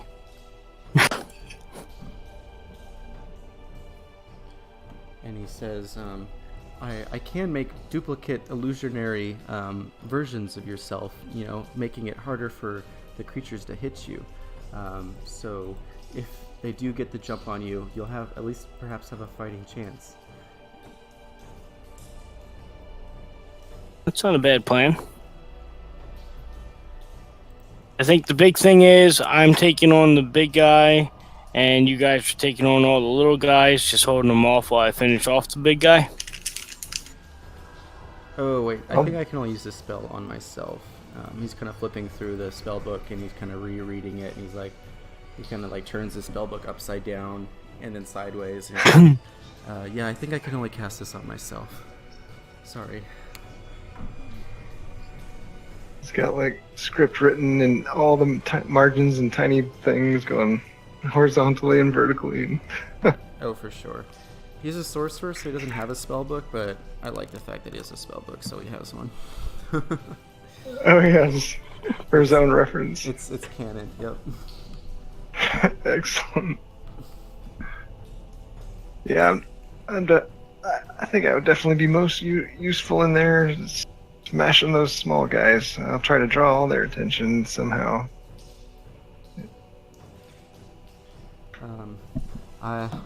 Whatever happens, I'm gonna be hiding behind you, big man. Perfect. Okay. So it's settled then? Best bet is really, we'll go in. I'll try to hold off the big guy by at first attacking him. I'll attack him from above. Then I can go into a bear form and really like take some damage and hold him off.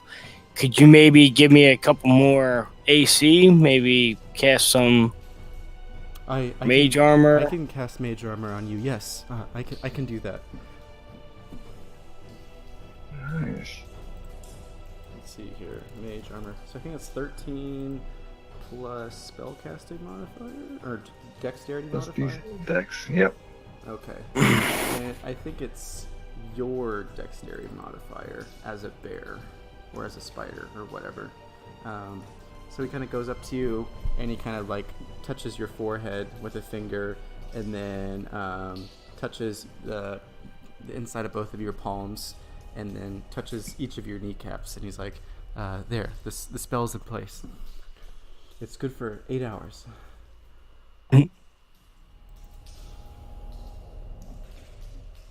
Sweet. All right. So, all right. We'll Bismuth, I guess you'll act once Cantor's in position. Yeah. I'll wait for him and take my cue from, I guess, when he starts attacking. rush in there. Okay. So the area is kind of semi-lit up by some torches that are still burning. You're not quite sure why. You're not quite sure how long these undead dwarves have been here, or if they're just maintaining the torches for light, or if they need them to even see. You're not quite sure. Good. All right. Let's have everyone roll for initiative just to see on what term everyone acts. Okay. Initiative.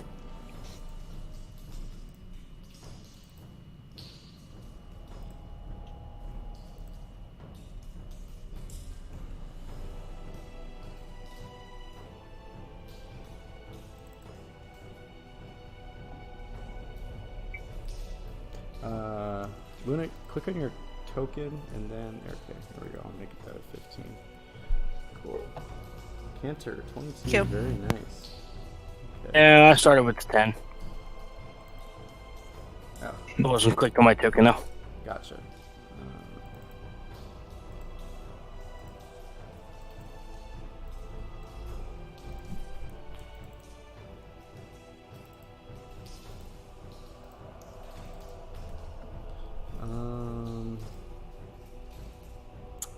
Okay, so I think I screwed up in making these.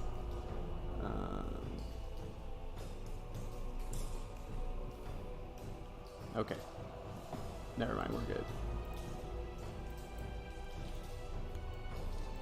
Okay, so this will be effectively a surprise round if you can pull this off. So Flickwell is going to kind of move up to the front as quietly as he can. Let's see here, I'm going to roll stealth for him.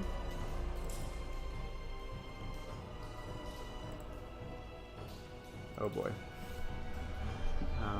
He kind of walks forward, creeping forward, and he's so nervous looking up at the undead dwarves that he doesn't realize that there's a small transition from natural stone cave to artificial room, and there's a slight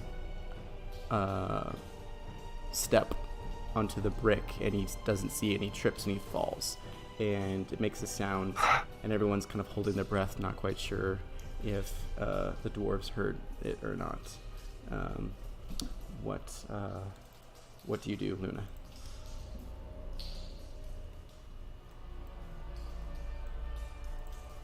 Pretty much, I'm just going to go soon, but not too close, to see if any of the enemies is going to come and attack. So I'm going to hold my action. Okay, go ahead and give me a stealth roll.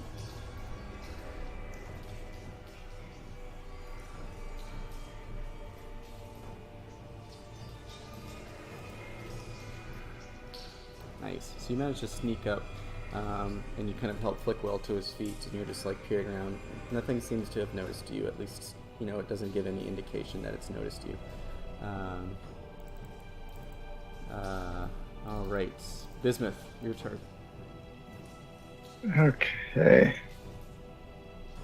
Oh, so is Cantor in place yet? Not quite. For me. Okay, I'll move up. Try pretty stealthily, but I'll stay at least 15 feet from the entrance to the room. Okay. Oh, sorry, I skipped Cantor. We'll have Cantor go twice on his turn. Flickwell is just going to prepare a spell for as soon as Cantor gets the drop on the dwarf leader. Luna. Nice. We'll have Cantor go, and then Luna, and then back to Cantor again. Alrighty. I mean, my first move's nothing that, because I can't make it all the way to him. Okay. That was a double move on the ceiling. All right. Luna, what would you like to do?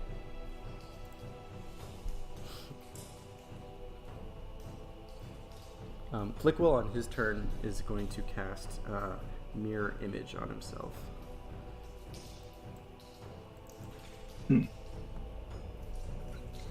And let's see here. I'm going to roll. Okay, so that's mirror image, and then I'm going to roll wild magic surge. So if he gets a 1, something might happen. Nothing happens. All right, Luna, what would you like to do? So, I asked Bismuth, are you going past this area? Which area? The entrance. Are you going inside of the room? I will run into the room as soon as I see Cantor descending on the enemy. Well, But not yet. Cantor, this is the leader one right here. 80 feet that I can move, and he was 90 feet away from me. Sure, we'll let you get up on him. And we'll be actually descending and attacking him. Okay. So yeah, just letting you know that I this have one this. is the one that's a leader. So Luna, you're holding your action for, you're doing a reaction right now. What's the trigger for holding your turn? True strike. Oh, so you're gonna do True Strike, okay? That lasts up to a round. And, alright, so you gain advantage on your next attack. Okay. Alright. Cantor, what are you doing?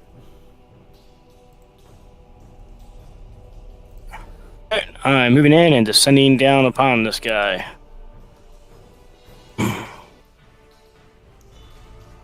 Alright. Go ahead and roll an attack with advantage.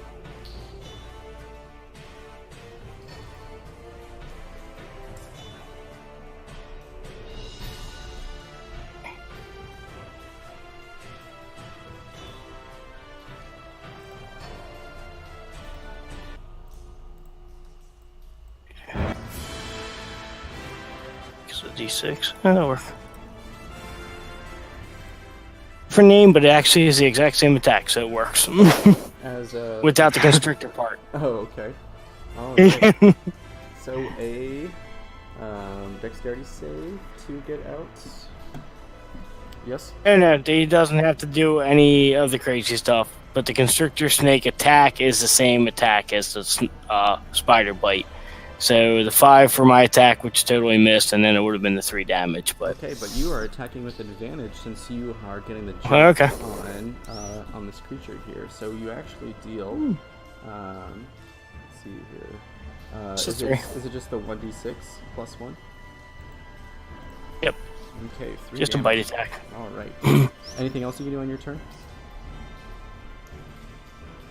Well, the spider has a DC 11 con save to be poisoned. Ooh. Okay, let's see. Go ahead. 6 or half. All right. So as you pierce into this undead dwarf, let's see here. It looks like it can be poisoned. All right. So it's a con save. You said it got an 8. So how much damage? Takes an extra 10 poison. 10 poison damage. Wow. So these are more like zombie dwarves, not so much skeletons. All right. So Pax Jag, the creature that you actually attack, the leader, he seems quite off guard as you just kind of descend from the ground, launch onto his chest, and just kind of bite down on his neck with your huge mandibles. And he is not able to take any actions or reactions. Bismuth, your turn. That's the Nice. signal. That's the signal. Go, go, go! Like Flickwell yells. And I go. Yeah, I'm brandishing my giant maul, swinging it around, winding up for the hit. I fly in there to this. These are all the enemies, right? Yep. Yeah, attack that guy right in front of me. Okay, go ahead and roll an attack. In I go. Oh, and raging on is a bonus action too. Okay. Yeah, you just destroy that dwarf. You know, he just shatters into a bunch of pieces. That one's more skeletal than the rest of them. Anything else you can nice. do? I believe that is it. All right. So now it's the dwarves' turns. but they are caught off guard. You still have, one more round that you'd be able to get the jump on them. All right. So, Flix, is going to run up, and you actually see 3 copies of him also run up as well. And let's see here. How many? So it's 3 illusory duplicates. So let's see here. He actually gets a 4th. Oh. You all So kind of much run up, Flick well. and they kind of mirror him. Whatever action he does, the duplicates do it as well. And you actually can't even tell yourself, Luna or Bismuth, what's going on. And he's going to cast at this one right here. He is going to cast. Let's see here. He's going to cast Ray of Frost. All right. Nice. And does that one do anything against undead? I don't remember. Oh, like special extra power? I think I was thinking of Chilling Touch. I think that's the one that affects undead. And he doesn't have that one. Oh. Okay. So that one, he just shoots out this blast of cold. Luna, it is your turn. Alright.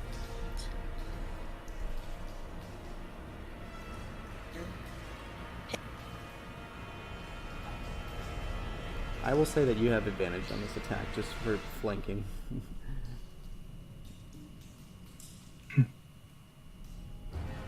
Alright, that definitely hits. You just cleave into this dwarf and, he just falls to the ground, lifeless as you just kind of take off the top half of his body from the lower half. Nice. My true strike. Do I get an idea of the defense or anything? You just get advantage on your next attack. Oh, okay. Let's see here. Advantage on your first attack roll, provided that the spell hasn't ended. Yep. Okay. Perfect. All right. Anything else you can do? Like to move. Okay.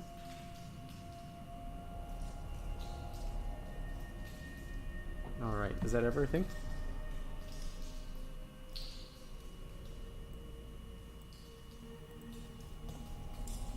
Okay. Cantor, your turn. Alright. Same guy. All right. Oh, that definitely hits. 8, and then the con save. Okay. Let's see here. Where's it at? Alright, so he passes, I assume. However, the sheer force Getting of me the 11. fangs alone is enough to... Oh, he takes half damage on his pass? Alright. Okay, perfect. That was just the amount of damage you needed to drop him. So he actually... Whoa. Now here's the weird thing though. If it's the poison damage that does it, it's reduced the target to 0 hit points. The target is stable but poisoned for 1 hour, even after regaining hit points, and is paralyzed while poisoned in this way. Okay. So we'll say, for the purpose of the fact that this creature is undead, that the poison actually full out kills him. He falls to the ground lifeless as, he kind of like foams up at the mouth. He falls off of that oaken barrel that he was on, and the diamond pickaxe rolls to the ground. He didn't even get a chance to bark out orders to retaliate. Alright, perfect. Anything else you do on your turn?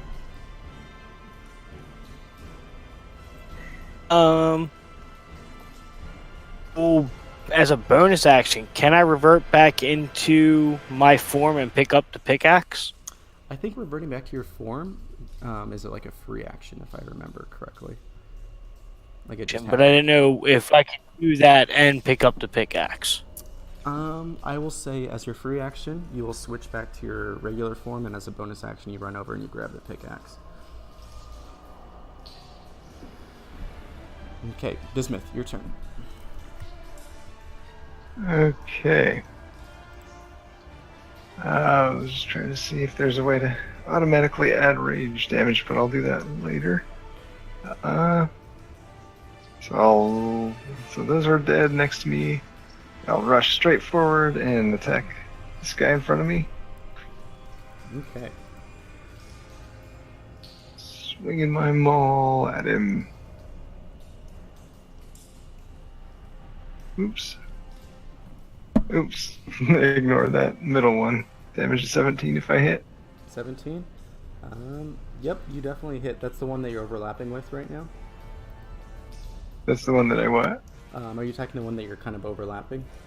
Yeah. Oh yeah, you totally just destroy him. As you just kind of crush down, like your hammer comes down his head, and you crush his head down into his torso, and his torso down into his feet. Nice.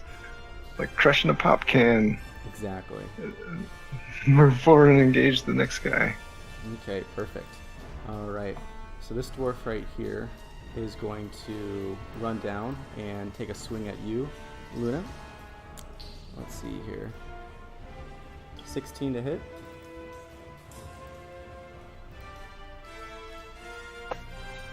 My armor class is 16. Is that a hit or a That- miss? That does hit. That just enough needed to hit. So you take 4 piercing damage as this pickaxe swings wide and just stabs into your side.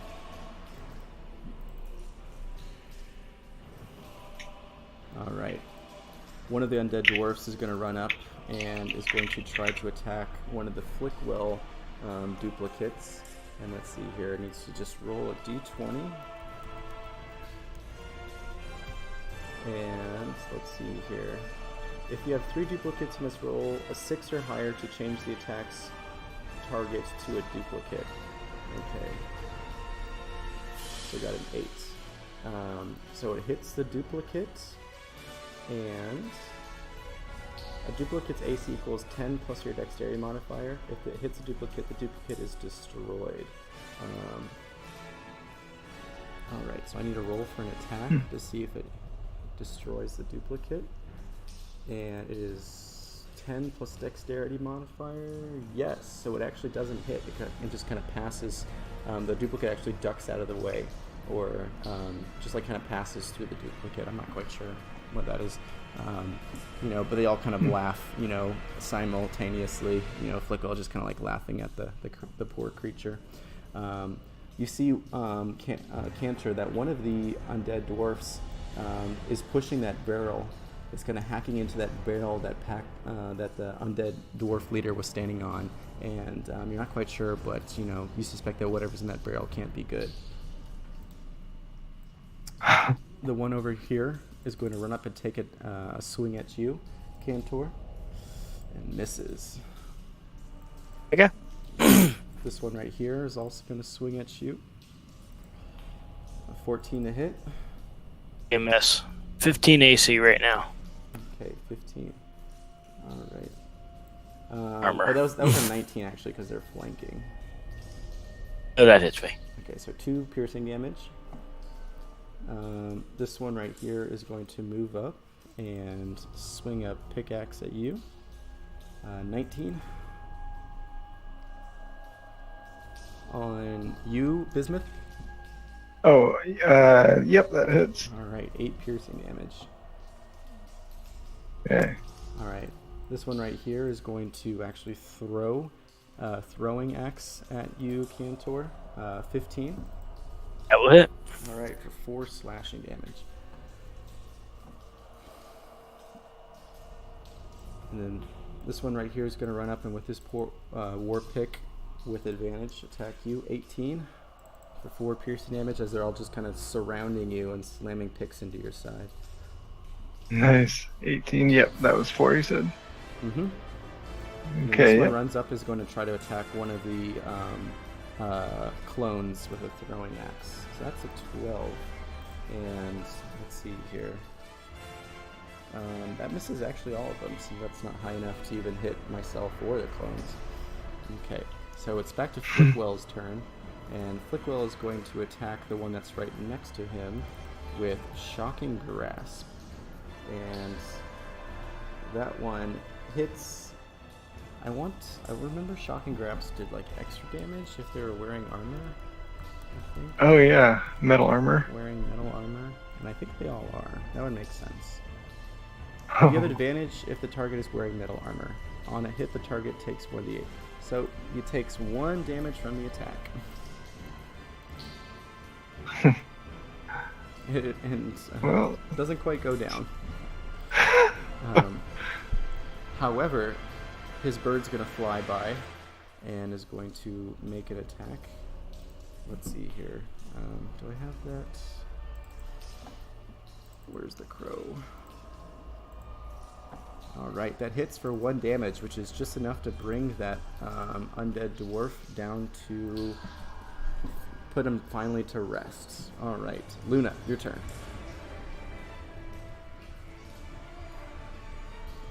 It's myself.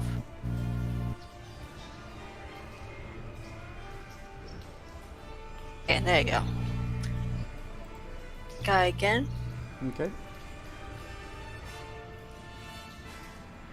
Alright, that hits. And you tear into this undead dwarf with your scimitar, just slashing off his head and his arms, and then kicking him down to the ground with your boot. sweet. Alright, Cantor, your turn. Alright, I demand all of the skeleton people to stop fighting and lay down their weapons, especially you, mister, who's trying to break this barrel. Stop that. Okay, let's see here. It doesn't seem to be changing their minds at all. The dwarves actually seem to be going into a frenzy trying to get that pick back, and one of them actually yells out in common and says, "Finders keepers, that pick is ours!"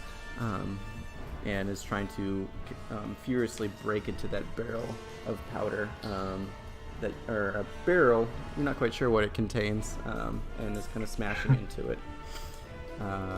Anything else you'd like to do on your turn, Cantor?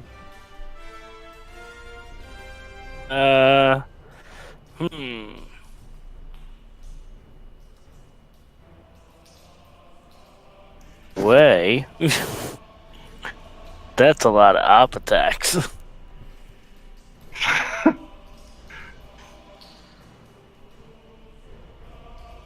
Action to yell at these guys to stop moving. To yell at which guys? Your friends? Just yelling out loud. That's just like a free thing that you can do on your turn.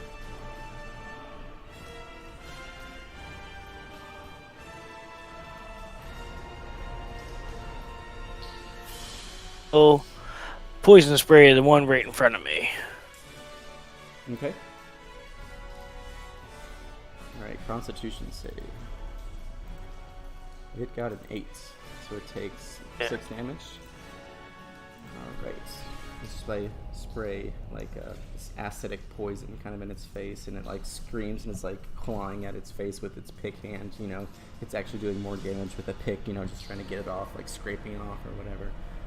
Anything else, Cantor, that you could do? Nope. That's it for right now.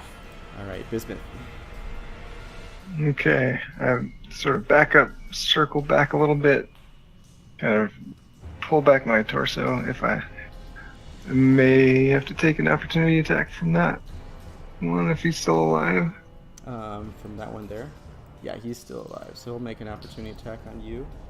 23 to hit for 5 piercing damage. And they have disadvantage on that. I think it still hits though. Okay, 5 piercing. Okay, and I try to, if I can, get all 4 of these guys in a 15-foot cone Okay. Yeah, you definitely can in do front of that. me. Nice. Yeah, just rear back and blow out a huge billowing cloud of icy type sparkling just mist and etherealness as I coat the whole area in super like nitrogen type liquid nitrogen level Yeah, cold. Absolutely. It's just cryogenic frost just erupts from your mouth. Nice. Okay, do I have to roll for that? Con save? Yeah, con save. Alright, so I'm going to do the one closest to you to further away. 1, 2, 3, 4. So the first one is actually the one that saves closest to you. The rest of them, I assume, all fail. Oh yeah. Oh, they take half damage though. So that is 7 damage. right? Because of your rage. I do add rage to that too, right? Is that right? We'll say yes. Yeah. Okay. All right. So you see, like the dwarves in the back are just like consumed by this ice that kind of shield up around them. The one closest to you manages to like get his hands up to like block most of the attack, but the hands freeze solid and shatter off and collapse to the ground. Nice. All right. All right. So the dwarf over here is going to take one final swing at that barrel that the leader dwarf was on. And as the pick breaks into the barrel, it kind of strikes against some of the metal bands that are kind of holding the barrel together, causing a spark, and there is an enormous eruption. Oh. Let's see. Alright, everything in that area is going to have to give me a dexterity saving throw. Oh,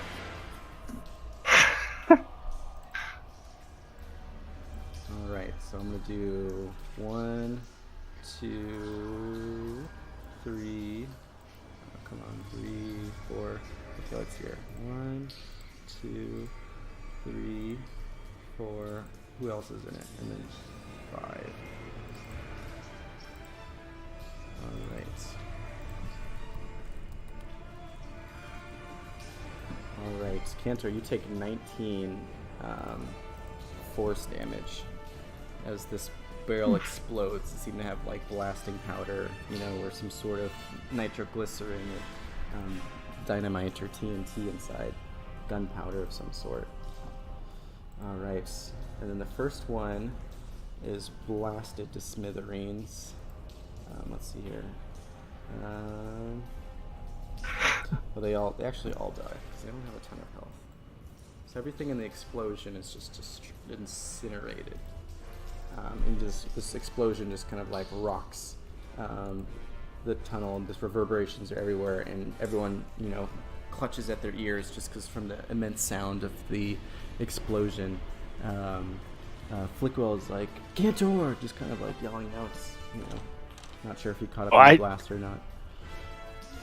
I totally look like Yosemite Sam after Bugs Bunny threw a dynamite stick at him. I got the mustache thing poking out, a little bit of flames going off of it. Fortunately, these undead dwarves aren't too smart, and so they definitely could have attacked you before blowing themselves to smithereens. So it could have been worse. This one actually moves up and is going to swing a pickaxe at you. That is a 9. I imagine that misses. The one to the south of you, Bismuth, is going to swing a war pickaxe at you, and I imagine that misses. Luna, Yep. Luna's one's going to attack you. Wow, they are missing left and right. And then one's going to run up and attack Flickwell. And that might hit, actually, so let's see here. Yeah. Alright, so one of the clones is just destroyed. He swings into it and just shatters into a bunch of like ethereal butterflies that fly out and like disappear into the ether. Alright, Flickwell says, "Oh, you're going to pay for that." And he's going to cast Firebolt for 2 damage, but it only has 2 health, so he is incinerated. Nice. Okay, Luna, your turn. Oh, Hit that guy. Crow's gonna attack as well, and he misses. Nice. Roll for it. Nice. Oh yeah, you definitely cleave him apart. He's frozen. You hit him, and he just shatters into 1,000 different pieces on the ground. Yes. All right, Cantor, your turn.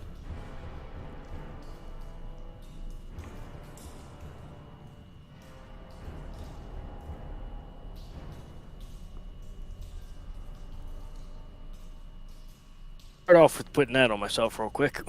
All right, 7 points of healing. Good job. Anything else you can do? that was a bonus action. I guess you can attack as So- a regular action. Do you allow cantrips as an action? Yeah, actually, that's canon in the player's handbook. If you cast a bonus action, you can cast a cantrip that has a duration of 1 action. All right, DC 13 con save. Poison spray. Bleh. Takes no damage, unfortunately. All right, I'm Bismuth. with him. Okay, swing at the guy in front of me. Peace. Oh yeah, you just destroy him. You hit real hard. Whoa. Popping the cans left and right. All right, anything else? Move up. Moving down. Move up to that. Yeah. All right. So one's going to attack Luna, and one's going to attack Cantor. So Luna first. That is a 14. Does that hit your armor class? 16. 16, so it does not. All right, the next one's going to attack you, Cantor.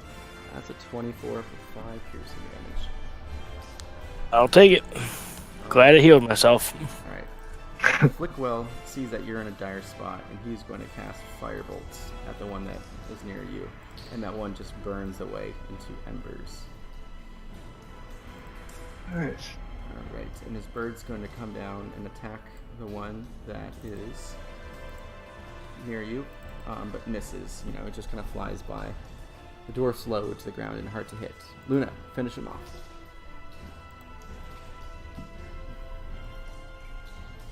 What, this guy? Mm-hmm. He's the last one here.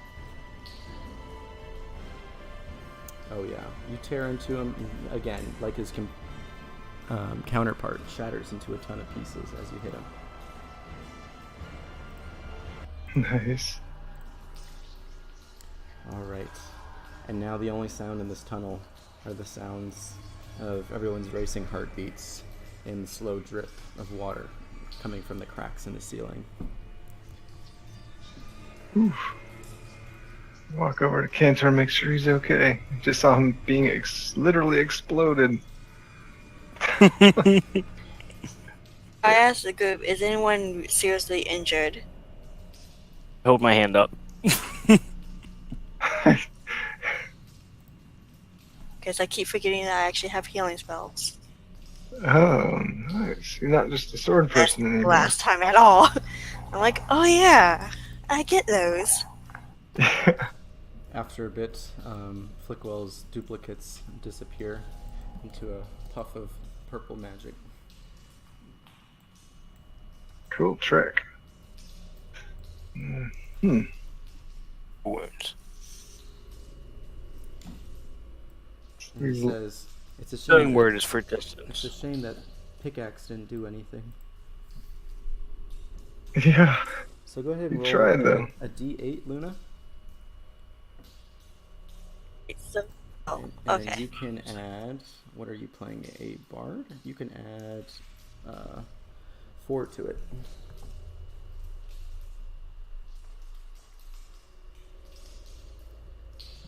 All right, so 6 points of healing.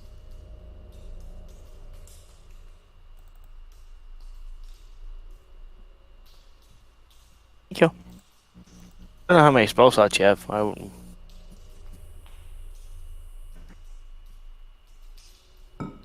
Can shift. I can shift forms one more time. Are you human form right now, Cantor?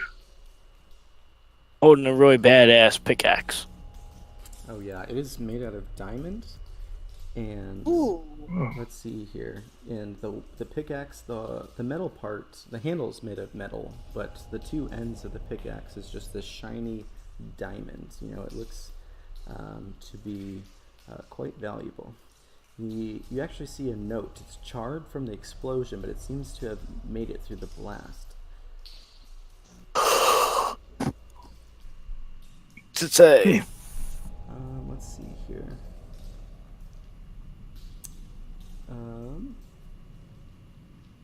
This withered scrap of parchment says, It is the deed to the Corkscrew Mines. You're not quite sure Cool. how useful it is. You know, it doesn't seem like anyone comes down here other than goblins and adventurers like yourself.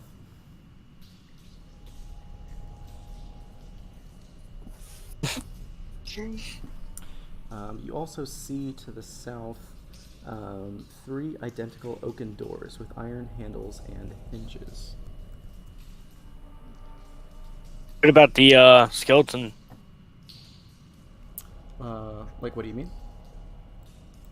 Come down the hill or anything, or They seem to be ignoring you. They seem to be territorial lizards.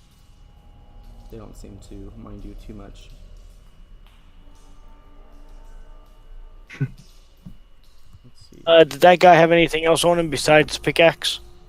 It seems like the stuff he had was like crappy old withered gear. You know, leather's kind of falling apart. The chain links are rusted. You know, you see this very cool Viking helmet on the main guy, and it has, you know, bison horns to either side of this like metal helmet, and you actually see like candles that are melted onto the top of this helmet. You know, that could be used for illumination. Wow. Styling. Kind of like from the picture I posted in Discord. Oh, you Bismarck.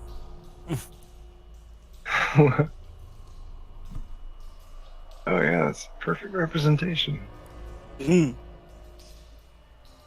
And he's got a scroll there and everything.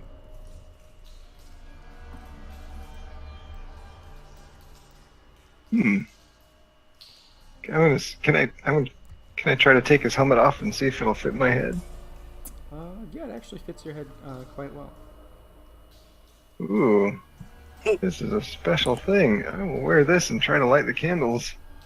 So now you have 2 sets of horns emanating from your head. My own and then the ones on the helmet. Yep. Yep. So you light them and you can now see in the dark, but other things can also see you. I'm a big beacon walking down the tunnel. Nice. All right, Cantor, Remember what that. are you up to? Let's start investigating these doors. Is there anything on them? So the easternmost door, let's see here. You don't see anything unusual at the easternmost door.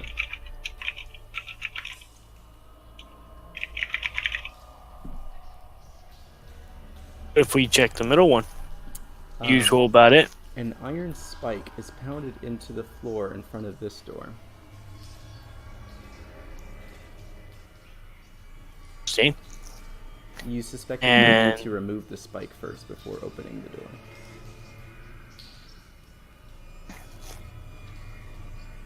And then the western door, you don't see anything unusual about that one.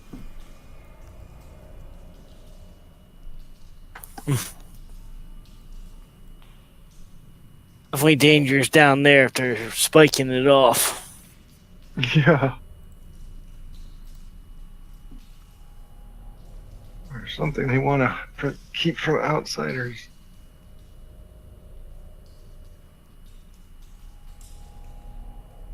Want to go down the middle door?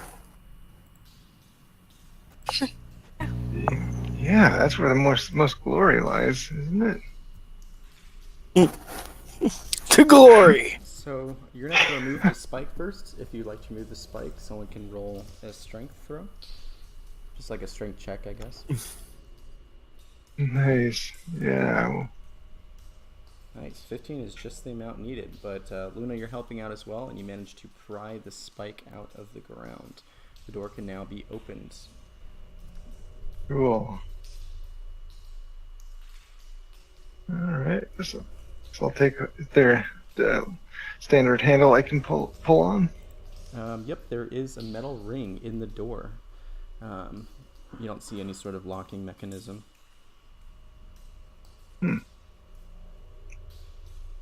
Feeling fairly confident. I'll give that a tug. Okay.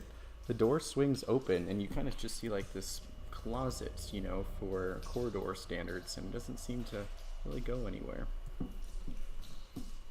Huh. Just kind of like an empty alcove. Nothing inside if we look around.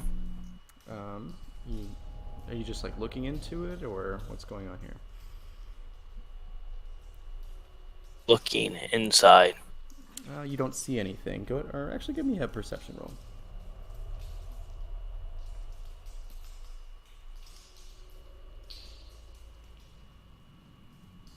Okay, you don't see anything in this particular alcove. Seems quite empty. I'd have it locked though. Point it. Yeah. Maybe to trap somebody in there? If that was the case, then there would probably be like a body or bones or something, Flickwell says. Yeah. Just a curiosity, I go in. Okay. You walk Of course. into the alcove, and your body is wreathed in these purple flames that kind of like travel up your legs and kind of cover you in this purple flame, and then you just like burn away into nothing. You're not quite sure what happened to her. Okay.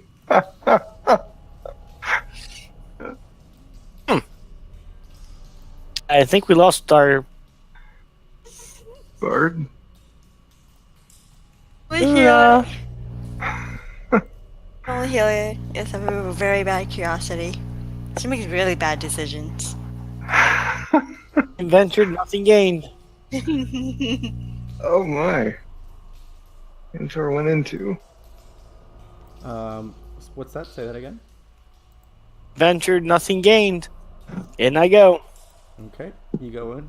Purple flames wreath around your body, and you don't even have time to scream out as you're just consumed by the fire.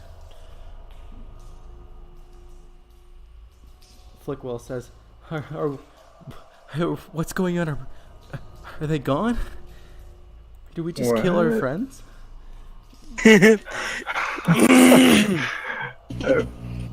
I'm kind of just wandering around. I'm guessing maybe I didn't even know this was happening. Wait, where are the other two guys? They were just here, and then they just burned up. This purple magic. Oh God, I think they're gone. Oh, Little party kill. He just died by going into that room. He's going to kind of like look and see Arcana, just kind of see, look for any inscriptions. He doesn't see anything. Like, he's looking and he's like, I don't see any source of the magic, or what's going on. Oh gosh. Oh. What? All right. Let's see here.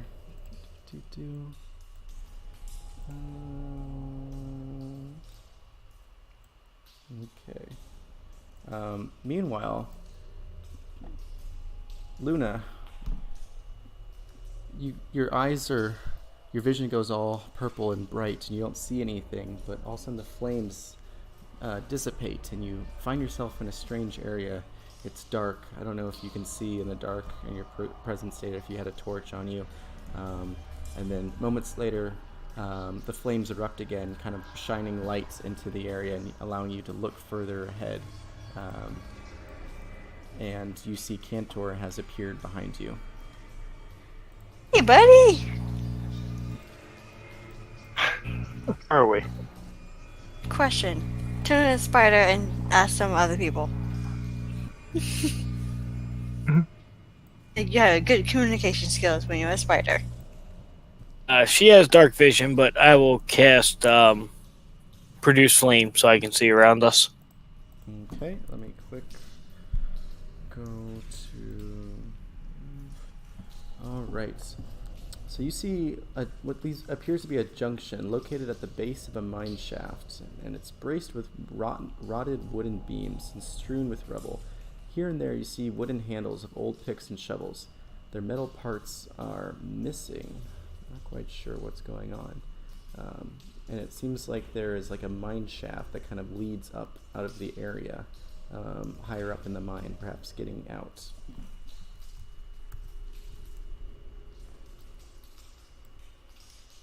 Okay, what's going on with the rest of the party? Flickwill says, "Oh my god, I don't know what happens. Like, have you seen something like this before?" Absolutely not. It looked like fire, but it was purple, and there was no screaming, and there's no ash. What is happening?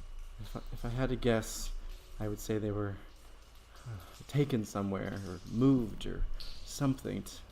I don't know if they were moved into a pit full of acid, or transported into a room full of spikes, or spiders, or worse. And he says, I know. I'm going to send my bird into it. And Just what I was thinking. he's going to command his crow to fly in. The crow flies in, and let's see here. Let me go back and read.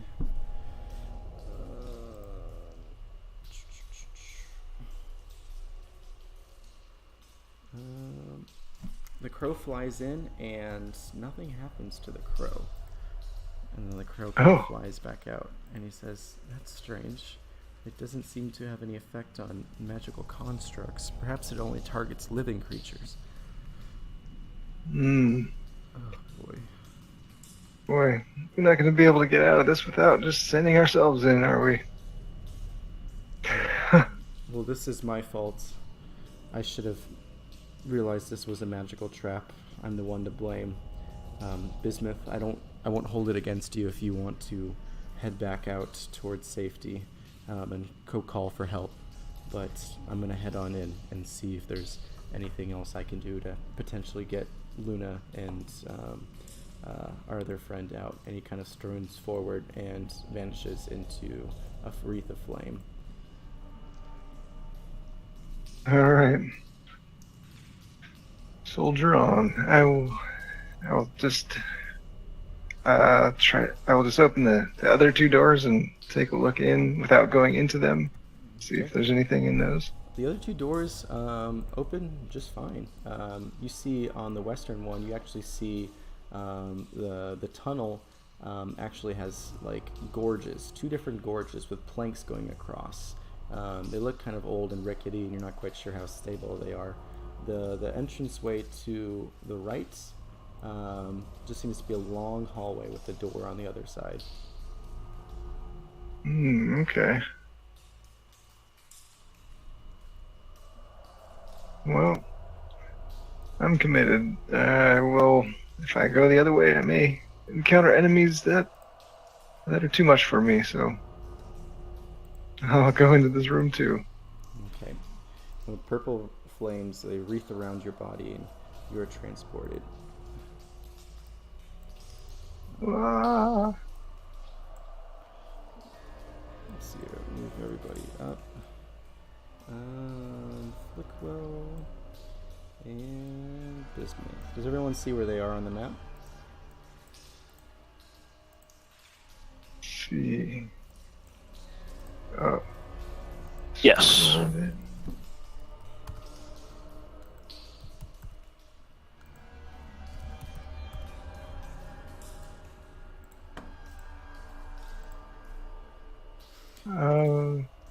Where are we?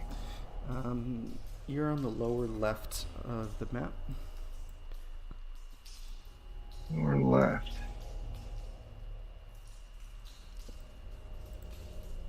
Oh. I'm gonna delete where y'all were before.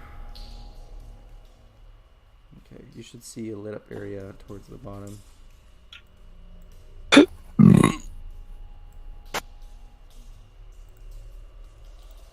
And let's see your Cantor. Put your health up. And passive Oh, perception. way down there, I see. There we go. Okay. Alright, I am going to go use the restroom real quick. Y'all can strategize. That gray box is kind of where an elevator, or like not an elevator, but like a mine shaft goes up. So you could potentially use that to get out, or you can continue on forward. Oh, nice. Okay.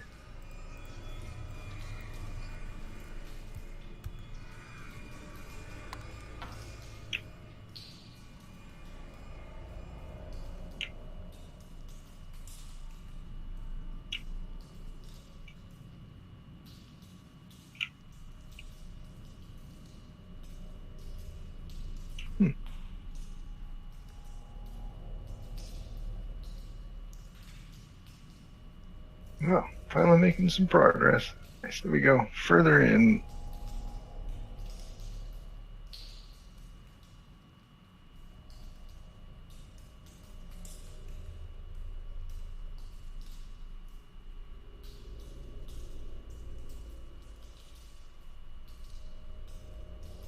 You're saying head further in instead of going up the mine shaft? Yeah, I think we're making some progress here and getting deep down to the deep. Seems like the treasures get better the deeper you go, I'd say. You also have to go Yeah. back to get that mithril armor. Like I said, that's some badass shit. Oh, yeah. Did you grab it? There's a druid wait and grab it. Oh. Or is he a spider web?